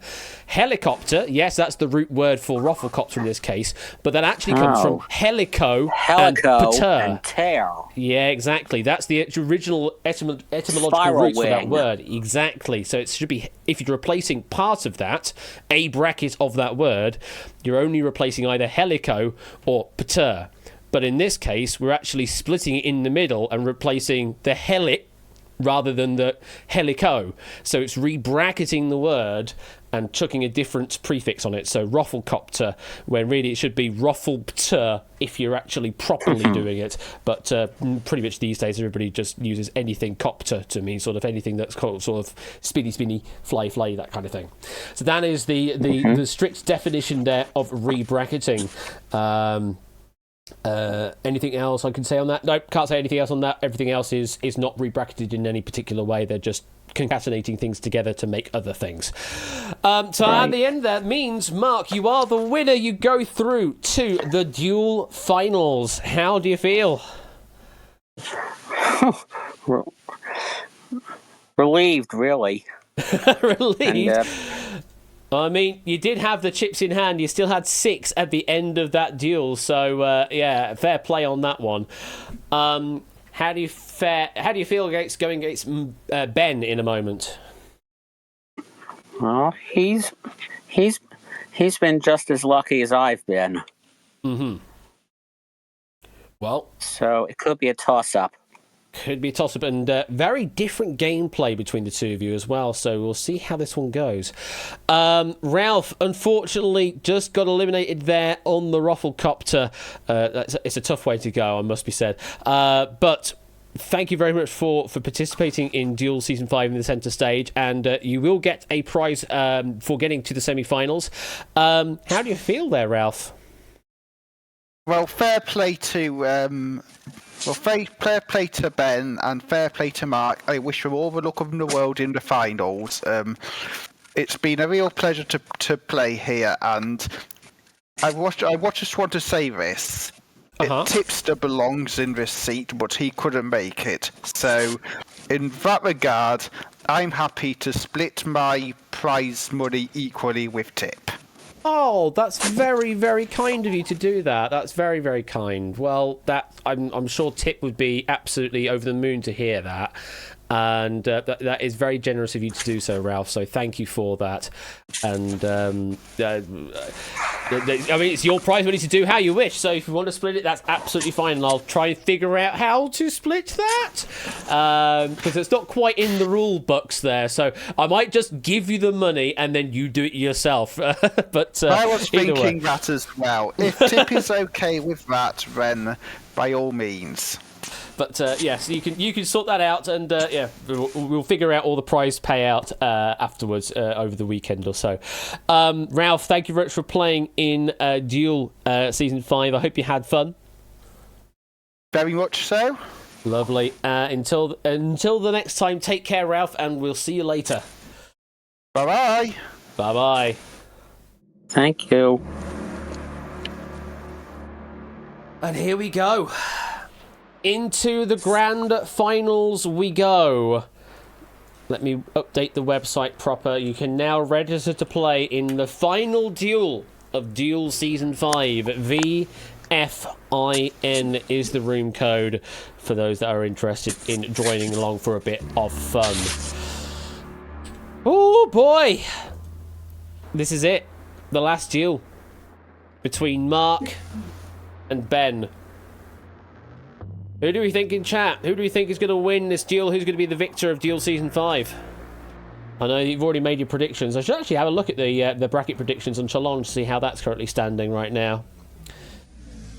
As it stands, we have 2 players tied for the lead on score. They are the Untitled prediction and Maxio's prediction. Both on a score of 5, but the only one that can go a bit higher on score... Well, actually, no. There are a few that can go a bit higher on score.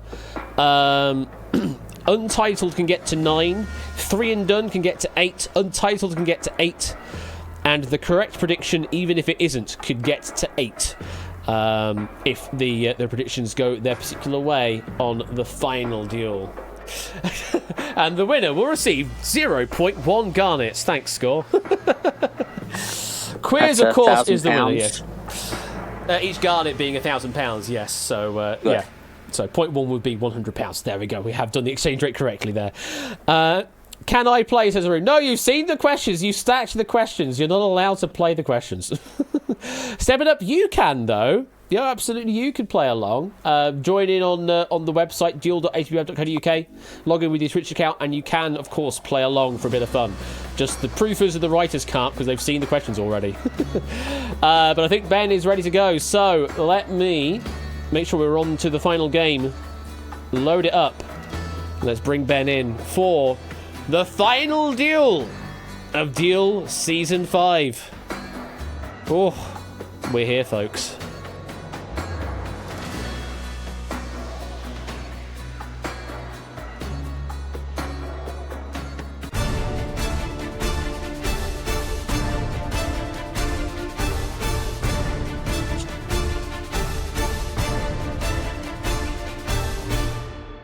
Here we are. It is the grand final of Duel Season 5, and it is Mark playing against BC for all of the marbles. Mark, we have just seen you play in the duel there. They got up to question number 10.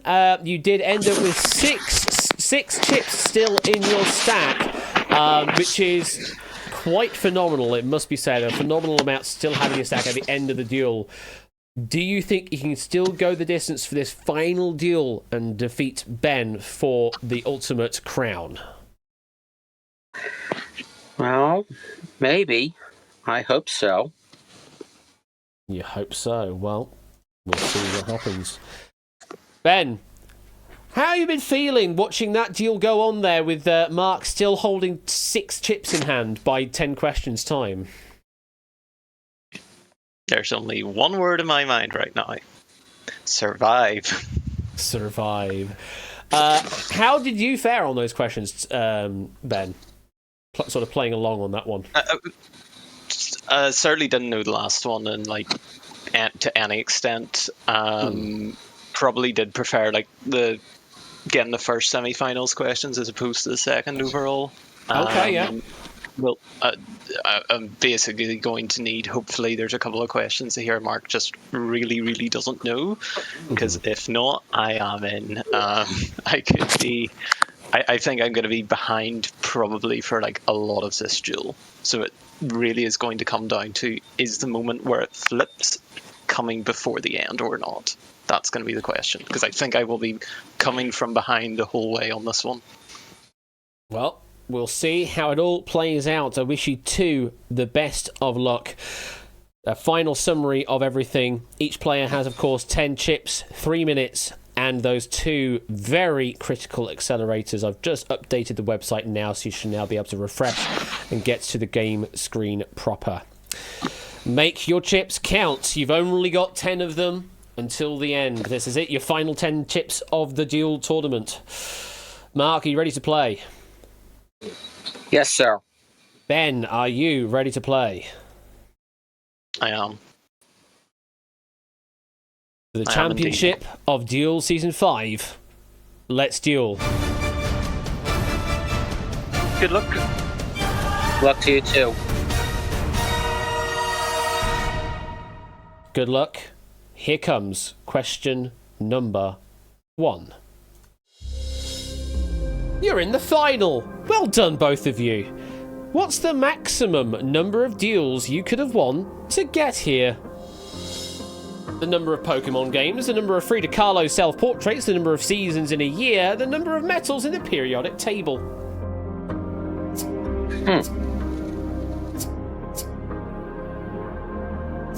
What's the maximum number of duels?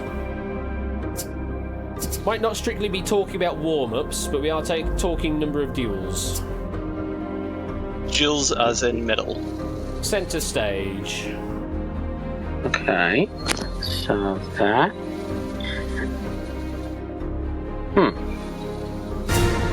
Still locking from Ben.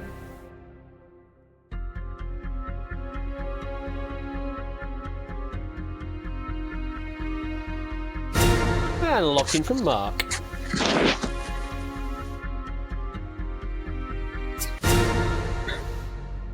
Welcome to the final, mate, says Oni.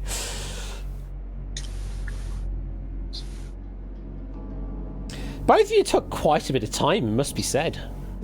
I was going to say, like, I probably could have just locked in quickly and accelerated, but it's also a case of, like, I want to make sure I really, really understand the question correctly and don't do something stupid.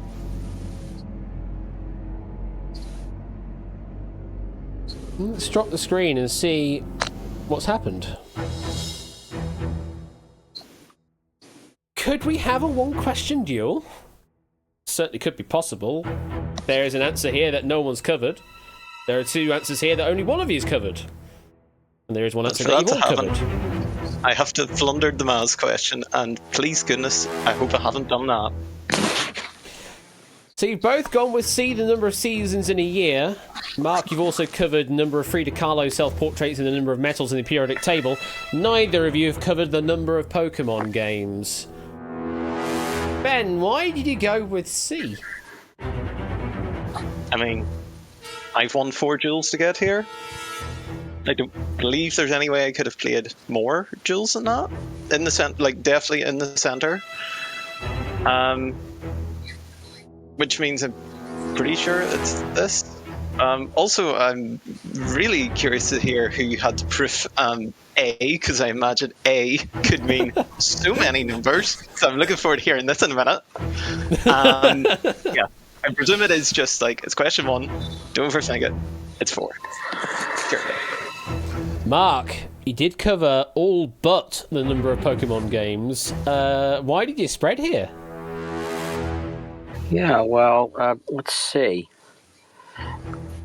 I know that it's probably 4, but it's probably not as many as there are Pokemon games.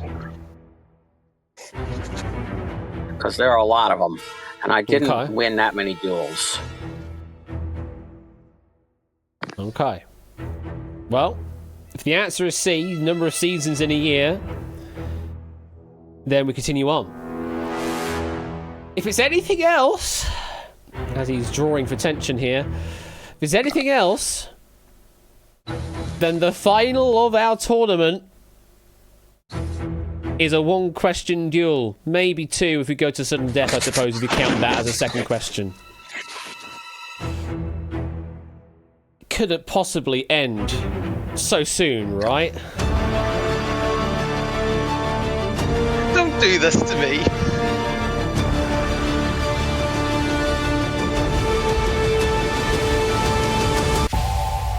You're fine. Hit C. You're fine. You're in the duel. C, the number of seasons in a year, is the correct answer. Yeah, there's 55 Frida Kahlo self-portraits. There's several metals in the periodic table. And there's a lot of Pokemon games, unquantifiable from the sound of things. But the answer we're looking for here of the number of seasons in a year is 4. Let's please move on. Yeah, scorecard is 4, and the other 3 are a lot more than 4 by any stretch of a definition. So we're good that it's just that. So C, the correct answer means Ben, you're still on 10 chips. Mark, you are down to 8 chips on a bit of early spreading going on. How you feeling, Mark? Whew. I'm in a little trouble here. Little trouble. Well, it is early days. Question number 1 means Ben does already have the early advantage. Were you expecting the advantage here, Ben? I mean, from the sounds of things earlier on, you were not at all. No, I didn't expect I would have at any point not even 1 but 2 chips advantage. Still a long way to go, but just means I can keep doing what's got me through all these ones and just make sure to be cautious where I need to be. Absolutely. All right, let's keep going. Question number 2 of this duel is the following. If the Chicago, see earlier, born Pope Leo XIV had based their papal name on Chicago's NBA team, which name would he have most likely taken? Pope Aries, Pope Taurus, Pope Pisces, Pope Sagittarius. Give me a minute. I mean, you've got 2 minutes on the clock. We can certainly give you a minute.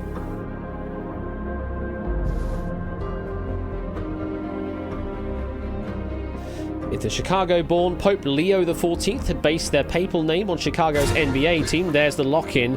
Which name would he have most likely taken?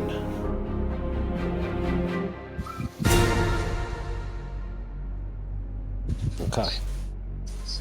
Do you know this one, Ben?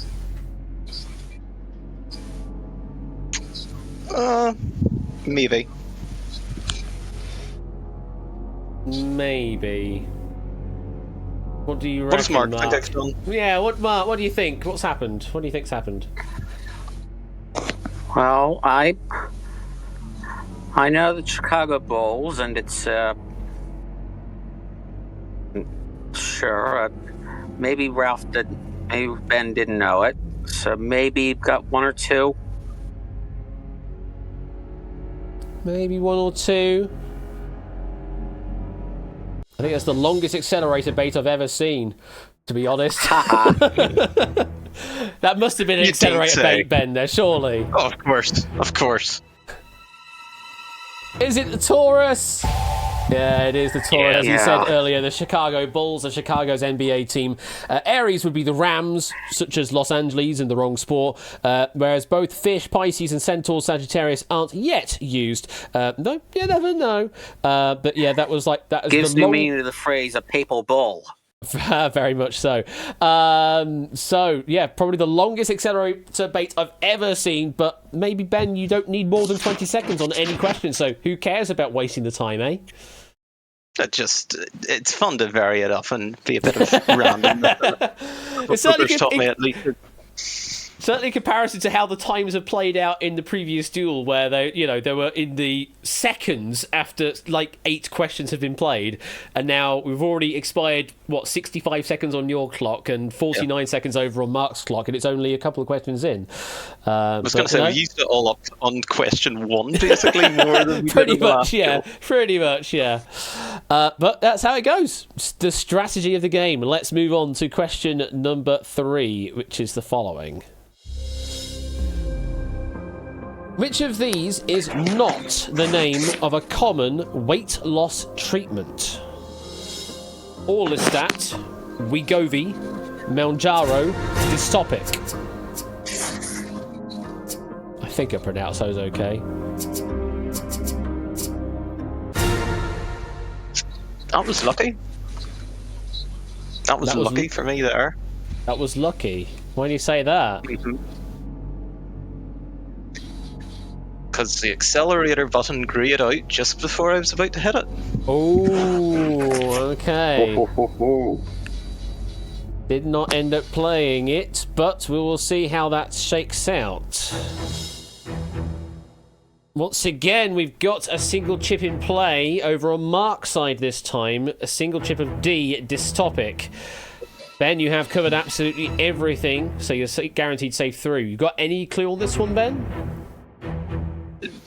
The topic, sort of at the end of the word, made me think of something of either increasing or decreasing in some way. But given I didn't even recognise the other 3, it's I'm not going to gamble at this point. Okay, Mark, you have covered a single chip on D, Dystopic. Why on D? Well, because dystopic is close to dystopian, which means not the best place to live. And that's where you're thinking you're going with this question, I've then? heard of Wegovy and Mounjaro, Okay. and Orlistat. You've heard of all of that as That well? might be a... Yeah. Okay. Well, sounds like you're pretty confident here on D, Dystopic. If it is, we continue on. If it's anything else, then Ben is the champion of Duel Season 5. The correct answer is... It is D, dystopic. Yes, dystopic is the adjectival form of dystopia.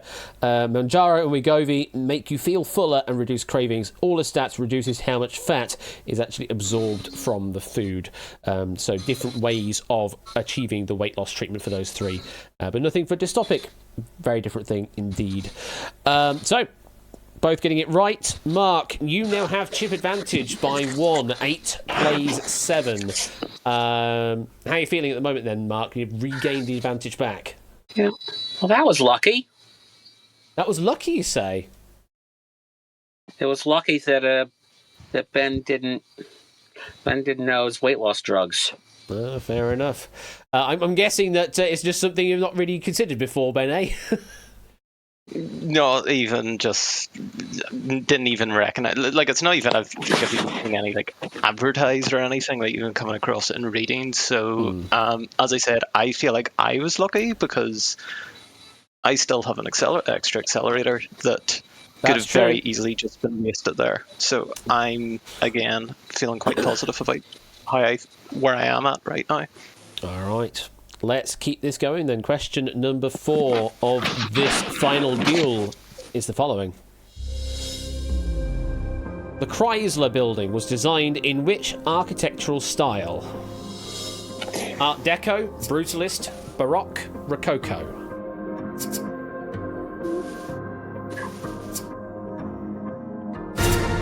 Lock in from Mark.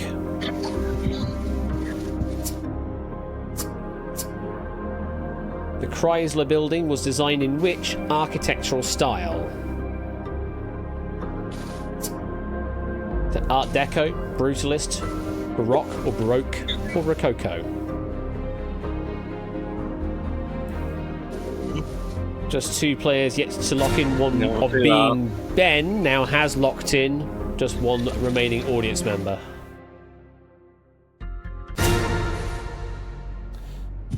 Another long play there.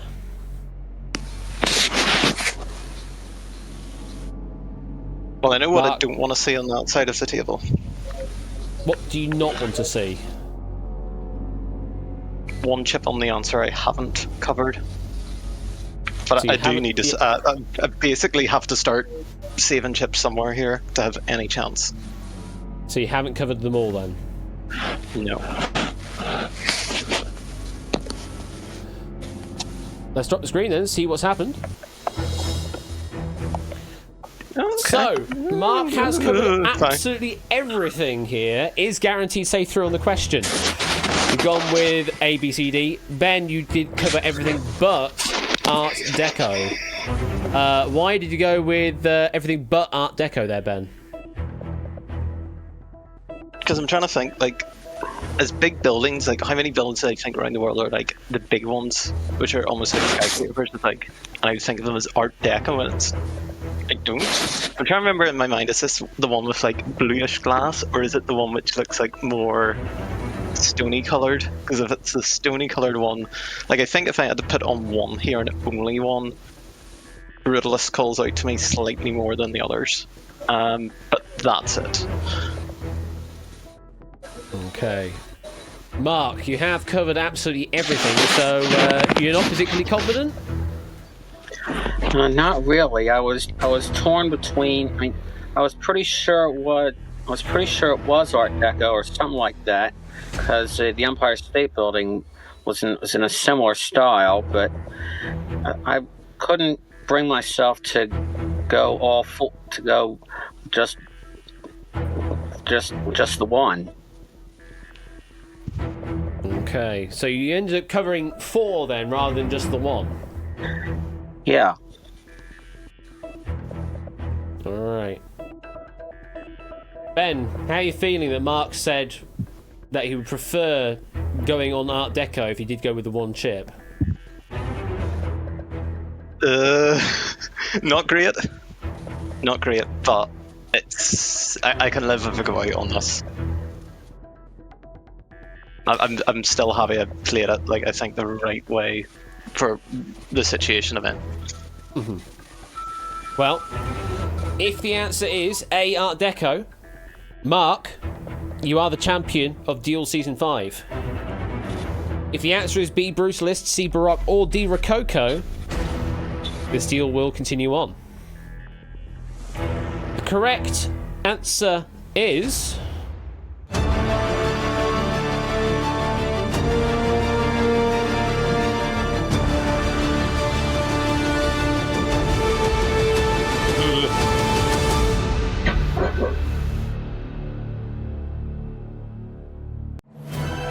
Fair play. It is A, Art Deco, and that means Mark is our champion of Duel Congratulations. Season Thank you. 5. Well played, DA2.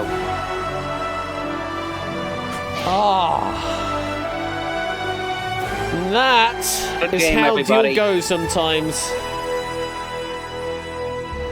Have all the chips in the hand, could have covered it. But alas, the chip economy was calling. And the strategy, unfortunately, did not pay off there for Ben. Oh. Ben, how are you feeling? So close. But you are second place in the tournament. But so far, much more far than I thought I was going to get. So I can be extremely happy with that. I think you absolutely should be. The Chrysler building, by the way, looks like the following. That's that particular sort of curvy style, and that is just like quintessential Art Deco.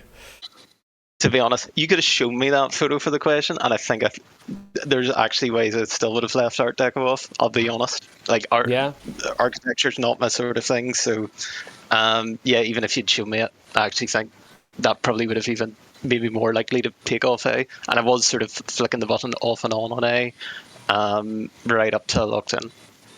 Yeah. I've got nothing else to say on that other than is arguably still the poster child for the Art Deco movement, appearing on a range of posters and flyers. That's literally all I've got to talk about on that one there. But hey, you get second place in the tournament, which is a total £50 prize. So congratulations on that there, Ben.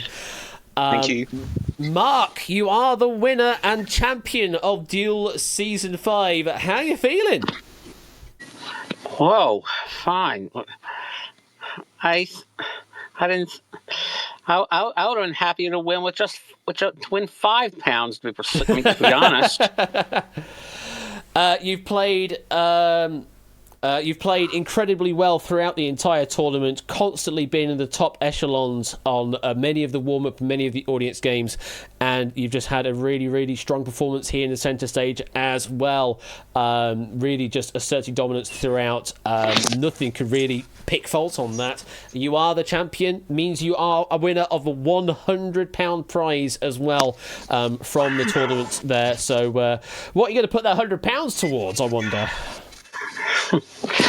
Probably, I've been out of work for a couple months, so I'll put the cash back in the bank. That'll at least give you a bit more, pause for thought, and hopefully, keep you going in that in these hard times. But yes, congratulations on the win there, Mark. Ben's going to have nightmares about I don't think he is going to have nightmares about the Chrysler building at all. No, I really quit is nothing to sneeze at. Exactly. Just to say, I'll never ever get this question wrong again. Mark my words on that one. Certainly learn from his mistakes, absolutely, yes. But not have nightmares about it. As I say, £50 is still an amazing price to have from that, and it's just a bit of a knowledge gap that we all have these knowledge gaps here and there. It's just different what they are. I suppose it was. Well, I would say it was easier from Mark's side, given it was a question from the States, but he covered all four answers, so it wasn't as easy as it was. So, still pretty universal in its difficulty, it must be said, on that question. Either way, that there brings us to a close on Duel Season 5 with Mark as our victor. I need to update the challenge bracket, actually. Let me quickly do that. Challenge bracket incoming. Mark ended with 5 chips still in hand. Let me edit the scores on that. Report the scores. Mark ending with 5 chips in hand means Mark is the winner on the challenge bracket. And who is the winner on the prediction? It is Untitled with a score of 9. I don't know who it is. I don't know who it is. It doesn't show me the emails. I have to get premium on Challenge in order to actually see the emails of who's written these. But whoever has provided the Untitled prediction, you are the winner with a score potential of 9. You got 5 of 7 picks correct there, and in the procedure there. Congratulations on that. Hooray for Untitled! That's what I'm looking to see. Congratulations on random viewer out there. Ben and Mark, thank you very much for participating in Duel Season 5. I hope you have both had a heap of fun here. We sure did. It was so good. You've done, I think it's been a really, really good tournament the whole way through. Fantastic. Well, thank you very much for playing. Enjoy the rest of your weekend. Enjoy the bank holiday weekend as well, if you're in the UK and that. And take care. And Memorial Day weekend over. Oh yes, over Memorial Day weekend side. over in the States. Yes, indeed it is. Long weekend all round. Well, enjoy, and we'll see you two later. Take care. Thank you kindly. Thank you. No worries. Right, bye. And I'm going to go with. I need to change this thing now. Hang on. I want to do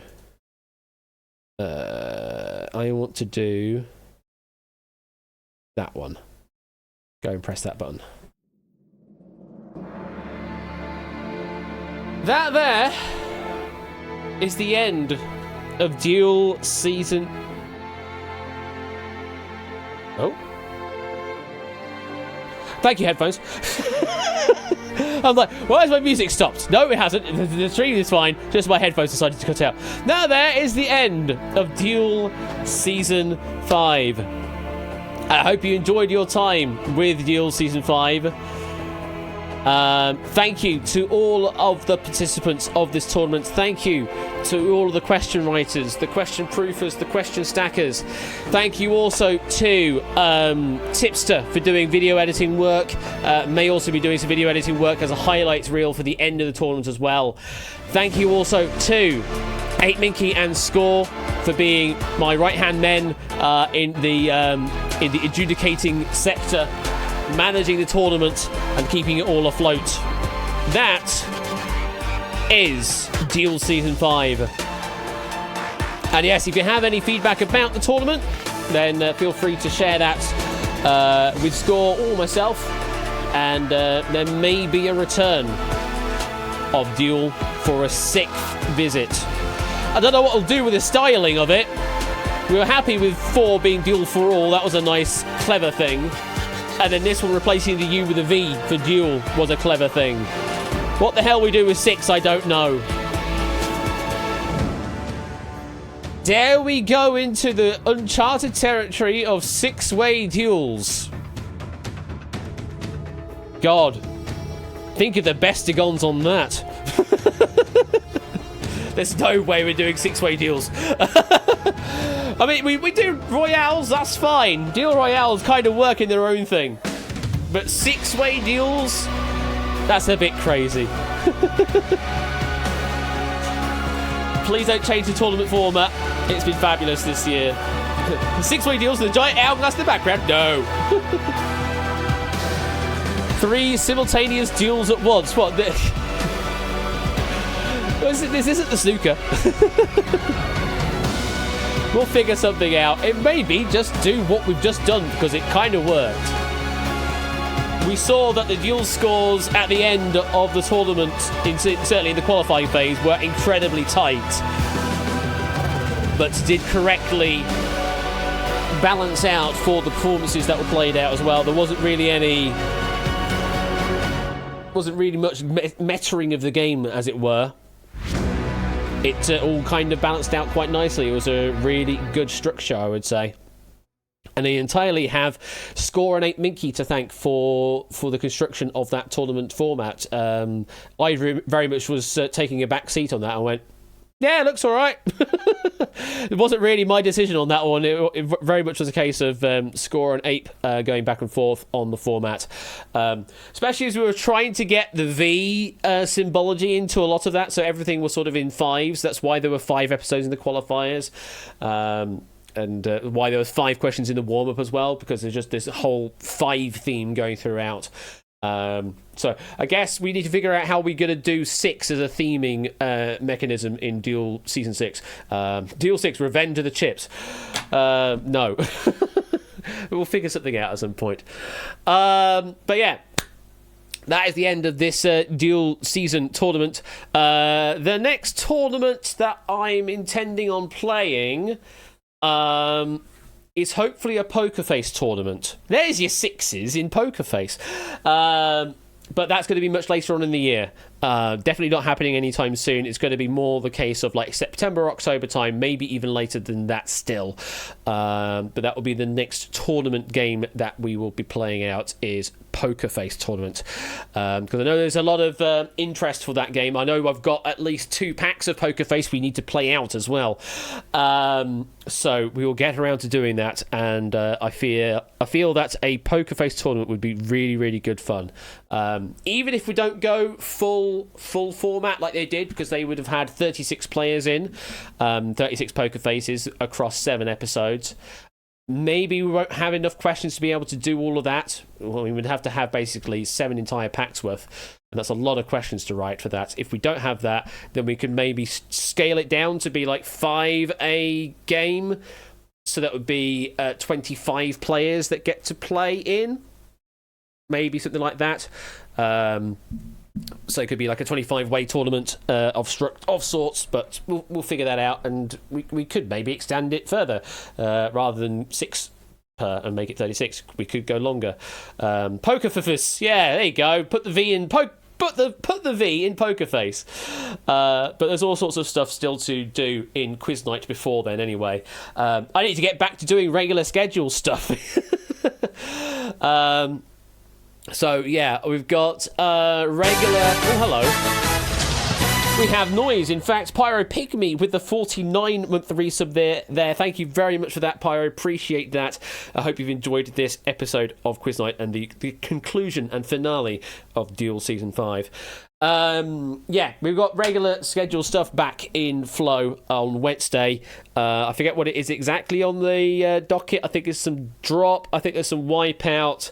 There may be some other games slip to deal with, as well as some packs that should have been scheduled in that haven't yet played out. So there may be a bit of schedule slipping going on to make that all work out. I also need to figure out what's happening in the switchover week, where I do Ben streams and Ben does my streams. So that's the thing I need to consider as well. Need to actually get into planning and properly sorting that out, figuring out what to do with him. And we've also got Chill Stream on next Friday as well, which we may actually end up playing, because I know that Score has offered it on a number of occasions, and I think I will take you up on it, Score. Clock Tower, anybody? Yeah, we may play some Clock Tower on Friday. Yeah, a bit of clocky, not clock faces. No, not clock faces. But blood on the Blood on the Clock Tower. Yeah, we may do a bit of that with Score doing the management of that. We shall probably figure that out. No, this is Reflection. No, Prey. No, it's not. Go away. Not Reflection. Can I dress him as you're more than welcome to dress him as a raccoon again if you wish, only. But yeah, we may do some Clock Tower next Friday as my chill stream for the month, and then we get properly back into full flow on Quiz Night.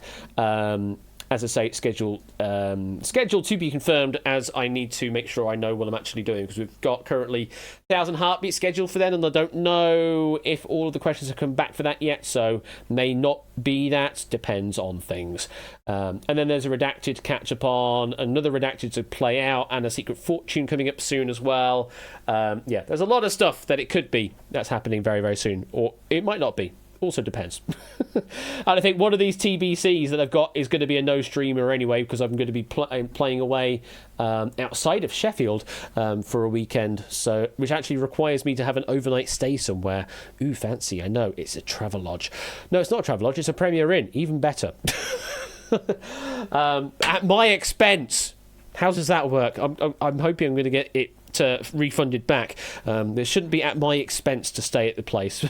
But anyway, it's got Premier in the name. Close enough. Don't know if we're going to be doing breakfast or not, but either way, that's happening in June sometime on one of the Fridays. I won't be doing a stream. I'll update the schedule over the weekend. I will try and make do of that and try and get things and plans sorted out with Ben for the crossover week that we've got in June as well. And I'm also aware of Wheel has not been updated in God knows how long. We haven't spun it in ages because we've been doing Duel. We will do like a bumper edition of Wheel Spins on Wednesday or something like that. And I need to finish fixing things for lottery, because I know we've got 2 lotteries to do as well, which may end up just being I do 1 lottery but at double value or something crazy like that. Yeah, also fix other things. We're never going to hit the unlocks, are we? Well, they're there. Unlock Breakaway and unlock Aventura. They are there on the wheel, and we will eventually get there. It's just once we get back into regular flow on quiz night, then we'll actually be able to do the spins proper again. It's just been Duel's been in the way. Is it getting towards enough for a whole stream? Says Shake. Well, okay, just do a whole stream of spins. Actually, you're probably not wrong. Actually, I mean, given the number of spins I have deferred, there could be a whole load of spins to do. In which case, folks, do we want to do a crazy one on Wednesday then, that we just do wheel spins and see what happens on Wednesday? Wednesday is just wheel spin madness day.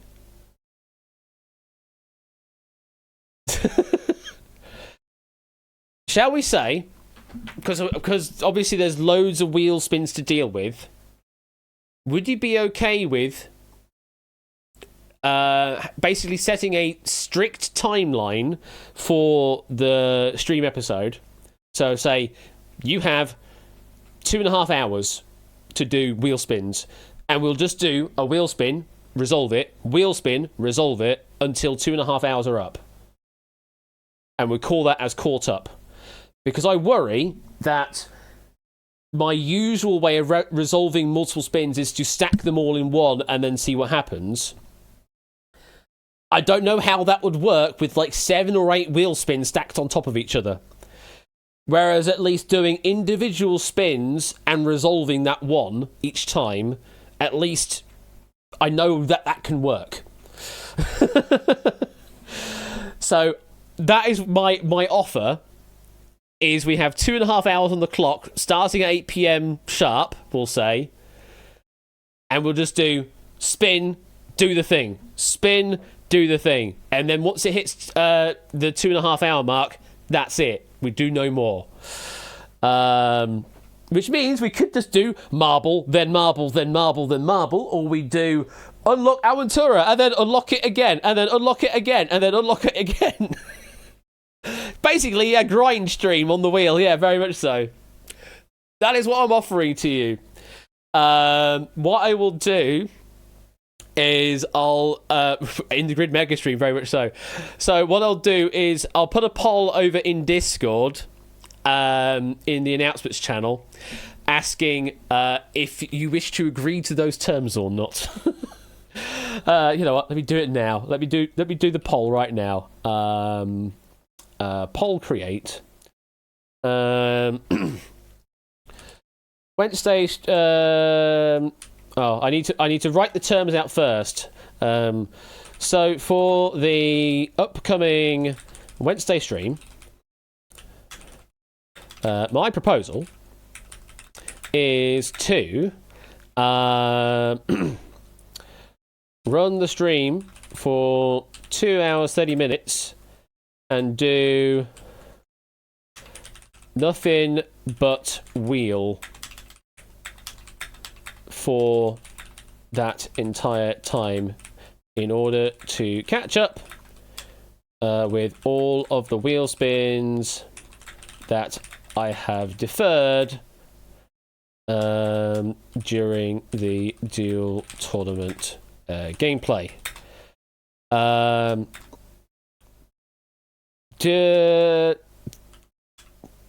Sounds fun? Question mark.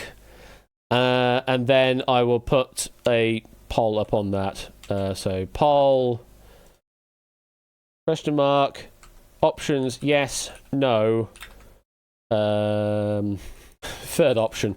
There you go. I think that worked. Maybe we'll see. Did that actually work? For some reason, it's not. Oh, it is showing me there. There we go. Oh, it moved. What? It moved it to live chat. Why does it move it to live chat? Why did it post it to live chat? I don't want it there.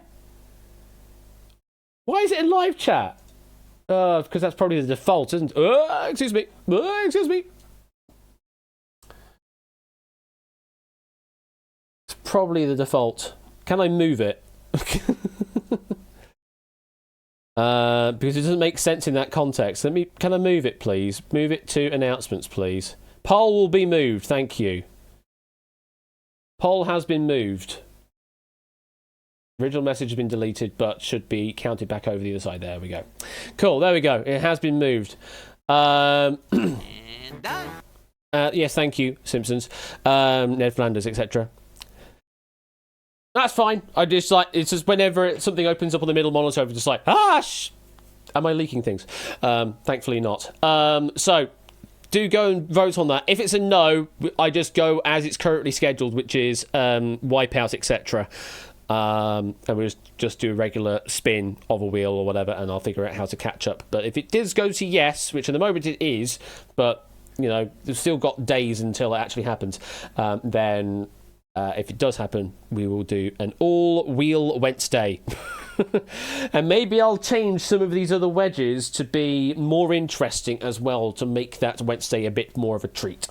So if you've got suggestions of things you'd like to see on the wheel, on that wheel Wednesday, then pop them in general chat or something, and we can maybe make that happen.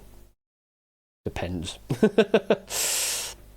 So yeah, that's what's currently planned, depending on whether you like to vote for it or not. Other than that, I think that's it. I think that is pretty much it for Quiz Night tonight, and it for Duel in its entirety. I hope you enjoyed your time with Duel. I hope to see more of Duel again in the near future, and Duel Season 6. Sure, I'm sure we can figure that out at some point.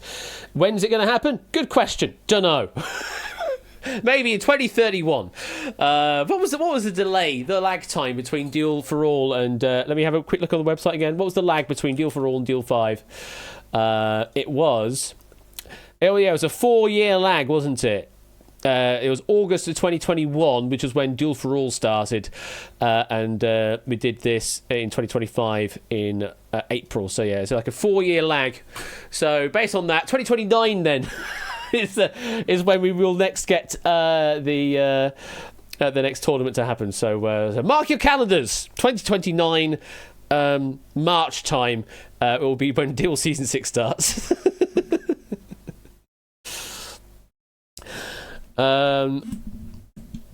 Blimey, Duel did start before COVID. Yes, it did, Silent Marine. Yeah, we the first tournament we did was on one night. That was a mistake. It was on one night and lasted nearly 6 hours. And then Season 2 and Season 3 happened. There's not much of them still online, unfortunately. A lot of those VODs got nommed on. Speaking of, Twitch is currently deleting them on the Twitch page. I do still have my local copies. I need to start uploading those at some point as well. So I need to figure that out. But yeah, there was that, and then we got to deal season 4 in 2021, and there was a big lag until the next tournament in season 5.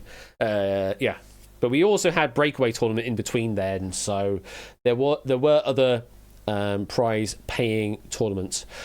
But yeah, hopefully after this one should be a poker face tournament is the next one on the line, and then maybe Duel Season 6 or something else instead. Okay, right. Well, that's it. I'm going to stop waffling. I think I am done for stream tonight. Shall we go and raid into someone? I know exactly who I'm going to go raid into. UKSG Marathon. UKSG Green is currently online. We're going to be raiding into some Joshimas doing GTA San Andreas. Fantastic. What craziness has he got on right now? Titan Andreas Las Venturas. Sure. Okay. I don't know exactly what that is.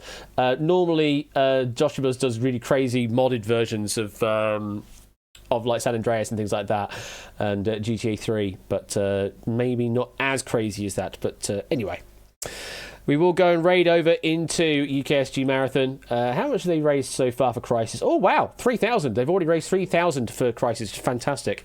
If you can donate, then you're more than welcome to do so over on the UKSG Marathon site. Raising money for Crisis UK, and they're running all the way through to the end of this weekend. It's a 4-day marathon. They started yesterday, running all the way to the end of Sunday. And they're good people. Basically, the UK version of ESA, though not with some of the extra baggage that the current ESA has had recently. They're all good people. Like, you know, if you know HUDs, you know Argic. It's all that crew and then some more. They're a lovely bunch of people. Right, enjoy that. Enjoy the rest of the week. Enjoy your weekend. Enjoy the bank holiday, and I will catch you on Wednesday for potentially a Wheel Wednesday. What a crazy idea that's going to be. Until then, take care and good night. It's all falling apart. My Stream Deck's falling apart. Thankfully, I've got Virtual Stream Deck now with the new version. Bye.